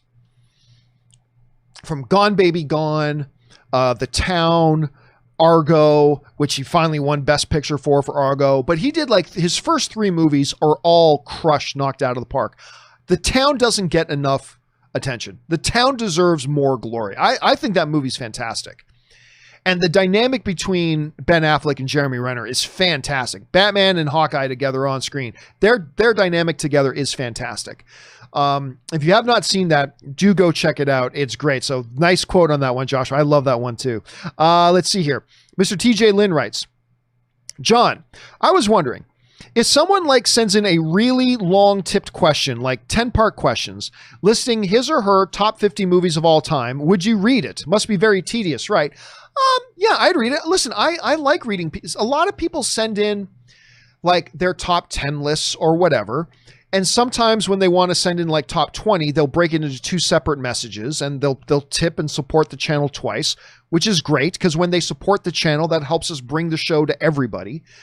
So yeah, if somebody really wanted to break down into like 5 different segments, like 10 different parts, and send in reading that, yeah, because what's it going to take me? It's going to take me 2 minutes to read it.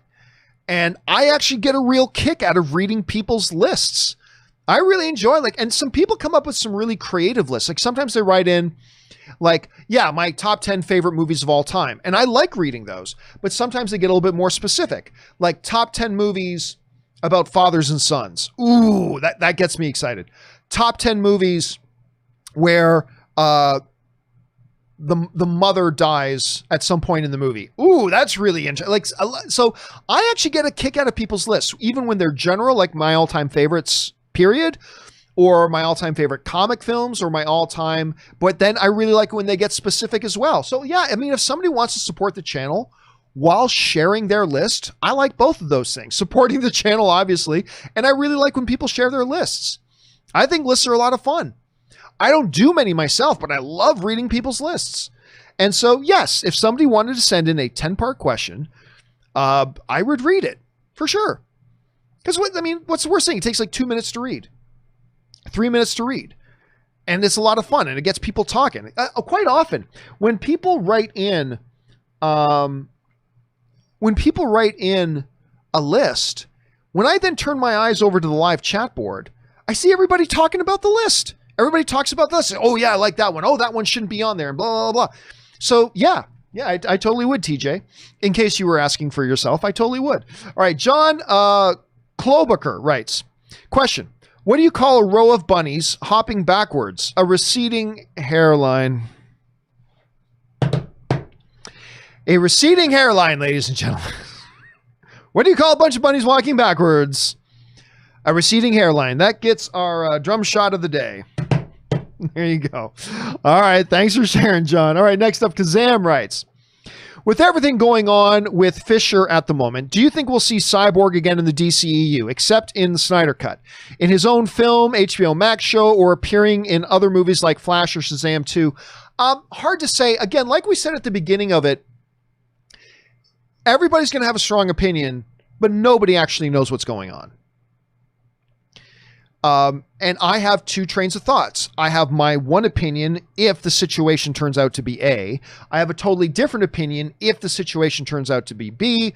But the fact of the matter is, despite some anecdotal evidence we see around, we really don't know what the situation is. So listen, it's impossible to say. I have no idea. All I do know is this, is that last year, when the story kind of came out that Ray Fisher was really upset that his role got reduced in Justice League, he also kind of said, he made the suggestion, he implied that, the plans for a standalone Cyborg movie were gone and all that kind of stuff, whatever. So I don't think there were any plans after that for there to actually be standalone Cyborg stuff. But there was also never plans until HBO Max came along. There was never any plans to let Zack Snyder complete his cut of the Justice League. There were never any plans to let him complete it, but that changed. So could that change, and could we see Cyborg pop up again? I don't know. Because, look, it comes down to, again, the unanswerable question. We don't know what actually happened. If there was truly abusive stuff going on set, and other of the actors know it, and the producers know it, and all that kind of stuff know it, then yeah, we could absolutely see him appear in other things. Possibly. It's possible. If, however, none of his other castmates agree with what he's saying, and the producers are denying that this ever happened and all that kind of stuff, then he might be backing himself into a corner where maybe other people don't want to work with him again. But I don't know. Like, we simply don't know. It all depends on what is the truth of the situation behind what we're seeing publicly.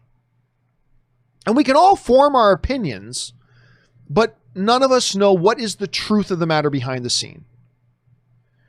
When he says, these guys were abusive, well, does that mean they yelled at you?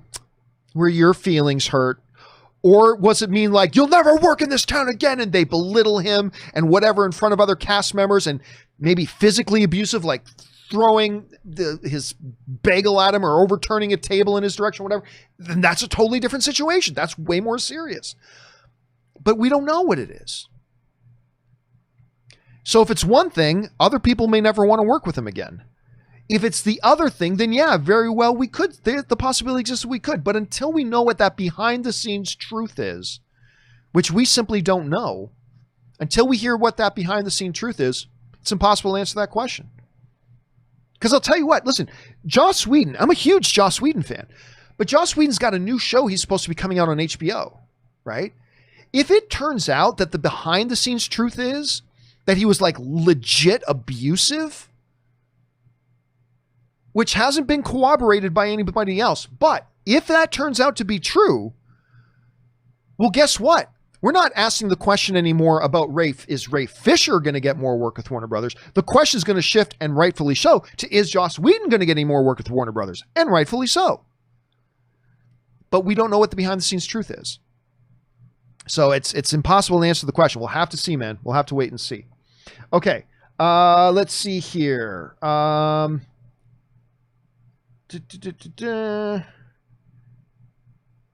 Was this Kazam? No, that was Kazam. Okay, next up, Chris Warden writes, well, it looks like the Usman-Burns title fight for next Saturday is off now that one of Burns' teammates tested positive for COVID. Oh, no, it's not just one of Burns' teammates. He tested positive. Burns, his coach, and I think one of his training partners. Burns himself tested positive. See, this is why the UFC's testing program is working. Because before flying anybody out to Fight Island, they all had to go to Vegas first, get several new rounds of testing done, and only once they cleared those tests would the UFC let them get on planes in Vegas and fly to Fight Island. And their system is working, because guess what? They caught that Gabriel Burns and his coach had COVID-19 before they let him get on that plane and before they let him go to Fight Island to infect other people. Their system is working. See, I read one guy saying, oh, the UFC system isn't working because Gabriel Burns has COVID. I'm like, no, he got that being away from the UFC. This proves that the UFC system is working.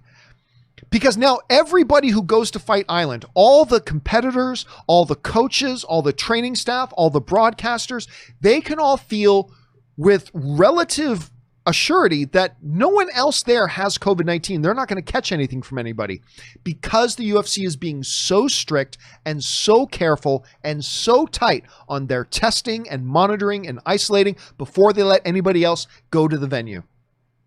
That's why their system is working. And it sucks that this fight is off, but it's way better that their system caught it and made sure that Gabriel Burns didn't now go there and get into the ring with Usman, who's then passes on to his coaches and stuff like that. The system works. This is a great example of the system working. It does suck, though, that the fight is canceled because I was really looking forward to it. All right. Chris Warden also writes, also, I've read a few recent headlines from unreliable sites that Ben Affleck has signed on a new... Yeah, don't believe that. That Ben Affleck has signed on to a new deal with Warner Brothers to return as Batman. Right now, I'm taking it with a grain of salt, but if it turns out to be true, I will jump for joy. Yeah, but again, where did the story come from? Are you seeing that in Variety, Deadline, The Hollywood Reporter? Are you seeing that there? And if you're not seeing it there, why do you think you're not seeing it there? Listen, everybody knows that Ben Affleck is my favorite Batman. When everybody else mocked Warner Brothers' decision to hire Ben Affleck as Batman, me and John Schnepp were the first guys to get online immediately when they announced it and talk about why this was a great move. I'm a big Ben Affleck fan. Unapologetic. I'm a huge Ben Affleck fan. And I would love to see him back. But, and is it impossible that he ever comes back? Of course, it's not impossible. But I'm not even going to worry thinking about this stuff. Like, I'm not going to give any breath to even worrying or thinking about or contemplating it until I see a legitimate news source confirm it. Because if it's real, it will pop up in one of the legitimate news sites. The top tier legitimate news sites. Hollywood Reporter, Variety, Deadline, Forbes, Entertainment Weekly, whatever. If it's true, then very, very quickly it will pop up on one of those sites. Very quickly, it will pop up on one of those sites. So until it does, there's just no need for me to waste any brain cells on it. And if on Wednesday or Thursday, the Hollywood Reporter runs a story that we can confirm that with our sources that, yes, Ben Affleck has signed a new deal. Okay, well, then there's something to talk about. Otherwise, we're talking about a whole bunch of BS every single day, the 4 or 5 pieces of BS news that come out every single day. So I'm not saying it's impossible. It's not. It's not impossible. And I will jump for joy. I will jump with great delight and joy if it happens. But until I hear a legitimate news site saying that it's happening, I'm not going to worry about it. I'm just not going to worry about it. All right. Preston Bell writes, "Hey, John, I know you're a big fan of Zevia. Yes, I am. But I have been drinking sparkling ice. It pretty much tastes like punch and soda rolled into one. It's 0 calories, 0 carbs, 0 everything. Give it a shot. I'm not getting paid to say that. But is it 0 artificial sweeteners?" That's the question. The reason I drink Zevia is because, like, you can drink Diet Pepsi or Diet Coke and get 0 calories, 0 carbs, but you're drinking a lot of artificial sweeteners. Let me look this up. Sparkling ice. Let me see if I can find it here. 0 sugar, flavor for all, sparkling ice water. But does it have artificial sweeteners? That's the only thing. I like the bottle. You know what? If this is okay, you know what? I think I've had this, and I believe that this does have artificial sweeteners in it. Yes, I'm pretty sure that this has artificial sweeteners. I could be wrong about that, but I am pretty sure it has artificial sweeteners. So anyway, if I'm wrong about that and it doesn't have artificial sweeteners, then excellent. That's the same thing that Zevia is, right? It's got all the flavor, no calories, no carbs, but most importantly, it doesn't have any artificial sweeteners in it. And that's why I had to get off. Or at least I weaned myself more off of, I drink way less Diet Pepsi or Diet Coke than I ever did before. I still drink it a little bit here and there, but in much more moderation because I've got Zevia now. If sparkling ice can actually be that, fantastic. But we'll have to see. Okay. Next up, we've got, hold on a second here. Sorry, little glitch. Give me a second.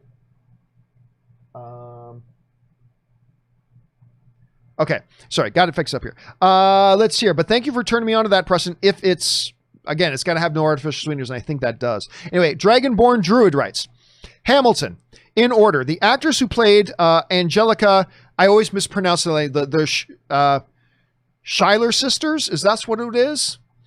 Is that how you pronounce it? Schuyler? I always mispronounce it. Anyway, Aaron Burr, Washington, and Eliza Hamilton were my favorite. The songs, Helpless. Oh, Helpless is great.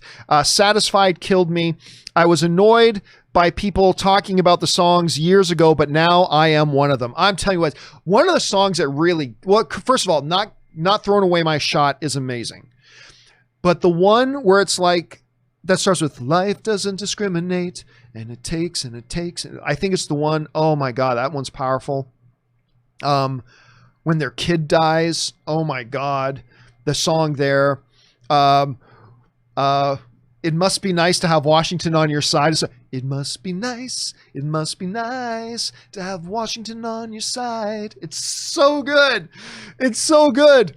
Or Jefferson's song, What Did I Miss? What did I miss? That one is so, all the songs are so freaking good in that show. They're all so freaking good. It's crazy how good they are. Anyway, guys, again, if you have not watched Hamilton yet, this is a very unique treat where you actually get to see the original Broadway stage cast performing it on stage, but shot professionally. It's fantastic. It's fantastic. So yes, do give it a shot as soon as you can. All right. Thanks for writing that in, Dragonborn. All right. Anonymous viewer writes, hey, John, happy 4th. Thank you so much, man. My son is also a big fan. Oh, that's awesome. And we often watch the John Campea Show together. He's 13 and an aspiring future director. And we are curious, can you describe blocking and staging as it relates to a director on set? I'm the wrong guy to ask for that. Really, a lot of the blocking and staging, like when I did my own little rom-com called The Anniversary a number of years ago. And a lot of the blocking and staging, I basically communicated. I hired a really good DP. I hired a really good cinematographer that I liked working with very much. And I would just basically communicate to my cinematographer, this is basically what I want in this shot. And then I would leave it more to my cinematographer to come up with the blocking and things like that. And then I would approve it or say, no, do something a little bit different, whatever. But yeah, so I'm the wrong guy to ask for that. And because I did another documentary, but documentary doesn't really play into that. And I'm working on another documentary right now. But again, that doesn't really play into staging and blocking your shots and stuff like that nearly as much as a narrative film. So I did it once, but again, I left most of that. Honestly, there's some great stuff on YouTube that you can find. Just search directing, blocking shots and stuff like that. And you'll find a wealth of really good stuff on there. I am simply the wrong guy to ask. Because remember, when I made my movie, I had no freaking clue what I was doing. Like, no idea whatsoever. One of the big reasons, I had two main reasons to making my movie when I made it. When I made The Anniversary, I did it because I like being the type of person that doesn't just talk about doing things, but will actually do it. Everybody talks about they want to make a movie. So I just said, screw it, I'm going to make a movie. Everybody else can sit around and talk about how they want to make a movie. I'm going to do it. That's kind of the same motivation when I wrote my novel. Like, I wrote the novel because everybody talks about how they want to write a novel. I'm actually going to do it. So I actually went off and wrote my novel. So, but the other main reason I did it was because I was doing the movie blog at the time, and the movie blog was starting to get a little bit popular. And I wanted to have a better appreciation. So I wrote my movie, I produced it, and I directed it. The only thing I didn't do was star in it because I can't act to save my life. So one of the big reasons was because everybody talks about doing it. I wanted to be the type of person who actually does it. The second reason was, as somebody who's working on the movie blog and doing all stuff, I wanted to gain a better appreciation for the work that real writers and real producers and real directors do. And I will tell you this right now. My process of making my little movie, The Anniversary, nothing else has come close to giving me and expanding my understanding and appreciation about the work that real screenwriters do, of expanding and developing my understanding of the appreciation for what real producers do, about expanding my understanding and appreciation for what real directors do. It was an incredibly educational process for me, but I knew nothing. And I would rely, so I hired a great sound guy who sadly passed away not long after we finished our movie, but I hired a great sound guy. I just let them know, this is my vision for what I want in the scene. You do what you need to do to get the right sound for it. And he did a great job. I hired a great cinematographer that they knew what I was going for and all that kind of stuff. And they looked after most of the blocking. I spent most of my time on set when I was directing, really working with the actors and really more communicating with the actors what I wanted them to do. But Yeah. Best thing to do. That's awesome that your son wants to get into directing, but a YouTube video will probably answer that question way better than I could, because I respect that your kid wants to do that. So I don't want to give bad advice or bad information. So yeah, go look that up. And that's awesome. And good on you, man, for encouraging your kid to pursue their dreams like that. That is awesome, dude. All right. Thanks for sharing. All right. Next up, we got John Morgan, who writes, "Hey, John, love the show. Thank you so much, John. I appreciate that. Thanks for all your hard work in bringing it to us. Have you seen The Machinist or Hostiles?" Yes to both. Both Christian Bale's movies, both probably some of the lesser watched Christian Bale movies. If so, thoughts? Two of my favorite Christian Bale performances. Also, do you have a favorite performance by him? Well, we've talked a lot before about The Machinist and Hostiles. Hostiles was one I was a little bit late to until it started getting some Oscar buzz. Again, it looked like a more slowly drawn out Western kind of film, but it's so good. Anyway, my favorite Christian Bale performance, I think I still got to go back to American Psycho. Although he was great in American, what was it called? What was the one he was in with Jennifer Lawrence? American Hustle. American Hustle is the name of it. He was amazing in American Hustle. He was also amazing in the one he just did where he was Dick Cheney, Vice. He was great in Vice. What were some of the other ones that he's really great? Obviously, he was great in The Big Short, but that was a smaller role. American Hustle, he was incredible in. The Fighter, which he won an Academy. I think that was his first Academy Award that he won for The Fighter. He shouldn't have been nominated for Best Supporting Actor. He should have been nominated for Best Lead Actor because it was a leading role, but whatever. Obviously, you like, I loved him in 3:10 to Yuma. Loved him in 3:10 to Yuma. He was also really good in Rescue Dawn. Not a lot of people talk about Rescue Dawn. Machinist, Equilibrium, Reign of Fire that he did with Matthew McConaughey as well. But I usually go back to American Psycho. I just really loved him in American Psycho. So if you ask me another time, I may give another answer. For today, I will say my favorite performance of his is American Psycho. All right. Next up, Starscream writes, "As the last subscriber to DC Universe, I took your advice today and read Year One. Year One goes, you probably mean Year One of Gods Among Us. Injustice, Gods Among Us. I read Year One of Injustice, Gods Among Us and 38 issues. Oh my God, what a great story. Once again, I shall someday rule the Decepticons, but until then, you and your family stay safe." Yeah, I cannot recommend enough. Now, everybody knows the video game Injustice, Gods Among Us. But, and by the way, even if you've never played the game, watch the cutscene movie. Go on YouTube and search for Injustice, Gods Among Us, story movie or something like that, and you'll probably find a good 4 or 5 hour version of it that just takes you through the whole story of it. It's amazing. But even better is the limited comic series they did, Injustice, Gods Among Us Year One. It is honestly, I think most people never even gave it the time of day or took it seriously because it's just based around the video game, blah blah blah. It is seriously some of the best writing I've seen in a comic book in ages. It is so ridiculously good. So even if you're not that big into comic books, do yourself a favor and check out Injustice, Gods Among Us Year One.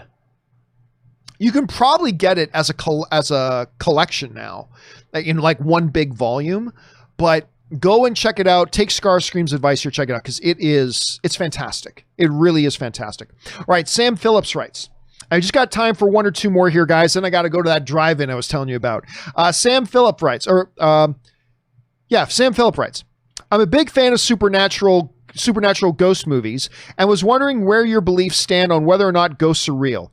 I don't know how I feel about it personally, but I'm definitely open to it. Sorry if this is off topic. Thanks." Well, no, it's something that comes up whenever you get into ghost movies like Paranormal Activity or things like that. I'll say this. Ultimately, I'm very agnostic when it comes to that stuff, in that I'm not really sure. I am a person who believes there is more to this world than we can see with our eyes. Do I believe in ghosts? Not necessarily, but I also don't 100% believe that they don't exist. Right? And I think that was what makes like a good ghost movie really scary. But yeah, I think there's more to the physical world than we see. So I would say I'm very agnostic personally when it comes to that stuff. Like, let's put it this way. Do I think I'm going to see a ghost when I go through that door? No, I don't. But do I think it'll be the most unbelievable thing that I have ever even conceived of if I open that door and see a ghost? Probably not. So I'm very agnostic. I'm very agnostic when it comes to that stuff. But there's that perfectly good question. Listen, with the amount of ghost movies and everything, it's a perfectly fair question to ask, Sam. I'm glad that you did. All right, next up. Alan writes, how would you like to see Marvel/Disney handle the Alien/Predator franchise? I don't think they have any business being involved in that, to be honest with you. Personally, I would like to see David Ayer, Del Toro, Gibson direct. Again, I don't care. I don't get into X director with X role. David Ayer, Guillermo del Toro, and Mel Gibson are three great directors. You can name any great director, and I would be excited about them doing a certain movie. But I don't think Marvel has any business being involved in that. I really don't. I'm not even sure that Disney is all that interested in going back to them. Although at CinemaCon last year, they did hint that they may. So that'll be interesting to see. But you name any really good director. You name any really good director is going to do a new Alien movie. I think we'd all be excited. As long as it's a good director, I think we'd all be excited. So whether it's a Del Toro or a Gibson or a Nolan or a Jackson or a Spielberg or a Duvernay or whatever, you just name a good director directing X property, we'd all be excited. Other than that, yeah, the real question is Disney actually going to pursue them? And I'm not so sure. Because they've been bit a little bit by Fox properties, and I don't think Marvel's going to touch them at all. So I don't know. Let's put it this way. I would be surprised. I'll be mildly surprised if we find out in the next 3 years that a new Alien or a new Predator movie is actually happening. Because I don't think we're going to, in the next 3 years, I don't think we're going to hear about one. It's possible. So I'm not going to be stunned, but I'll be a little bit surprised if we hear about something like that in the next 3 years. All right, next up, Stubble McShave writes, it looks like the U.S. is behind many other countries on COVID. Yes, they are. That could mean that several countries will open up their cinemas before the U.S. Can you see a situation where some mid-budget movies opens in theaters abroad with a VOD release in the U.S.? Not really. I mean, it's certainly possible. We are in unprecedented times, which means I think some studios may try unprecedented things. Maybe even something that normally wouldn't make much sense to do, but we're living in a situation that is, again, completely unprecedented. And so there's no real rule book for how we handle things right now. Personally, I don't see that happening, but it's certainly not in this day and age that we're living in right now, this specific moment that we're living in right now. It's possible. And by the way, it's not like that's never happened before. There are a couple of movies that we could talk about that did get released theatrically in some countries, but got released on either a Netflix or a straight to VOD equivalent here in the United States. So it's not completely unheard of. So I doubt it, but there is some precedent, even though we are in unprecedented times. So I wouldn't say it's impossible. I would just say unlikely. Unlikely, but not impossible. All right, last question I'm going to get to take today, guys, because Ann and I got a split to go to our drive-in. I'm very excited about going to the drive-in today. Apollo 13. All right, Roger A.V. Hansen writes, right now, the Norwegian movie The Tunnel is in third place in Hong Kong movie theaters. And yes, I have a small role in that movie. Well, there you go. Do you think the current situation in the world makes room for other countries to expand their movie business? It might. Again, you can be in a terrible situation. And let's face it, the COVID-19 situation is a terrible situation. But even in terrible situations, there can be opportunities for silver linings. It doesn't make up for the terribleness of the situation, but there could be some opportunities for some silver linings. We've talked about how there's the little silver lining that now some of us movie fans get to see some classic movies on the big screen again that we probably never thought we'd get to see on the big screen again. And now we can. But it does also open the door, not just smaller foreign films, Roger, but smaller films in general could have an opportunity right now to go, hey, you know, the Hollywood system isn't putting their movies out in the limited theaters that are available out there, but we'll put ours out in theaters right now in whatever small spattering of theaters are available in our country or in others.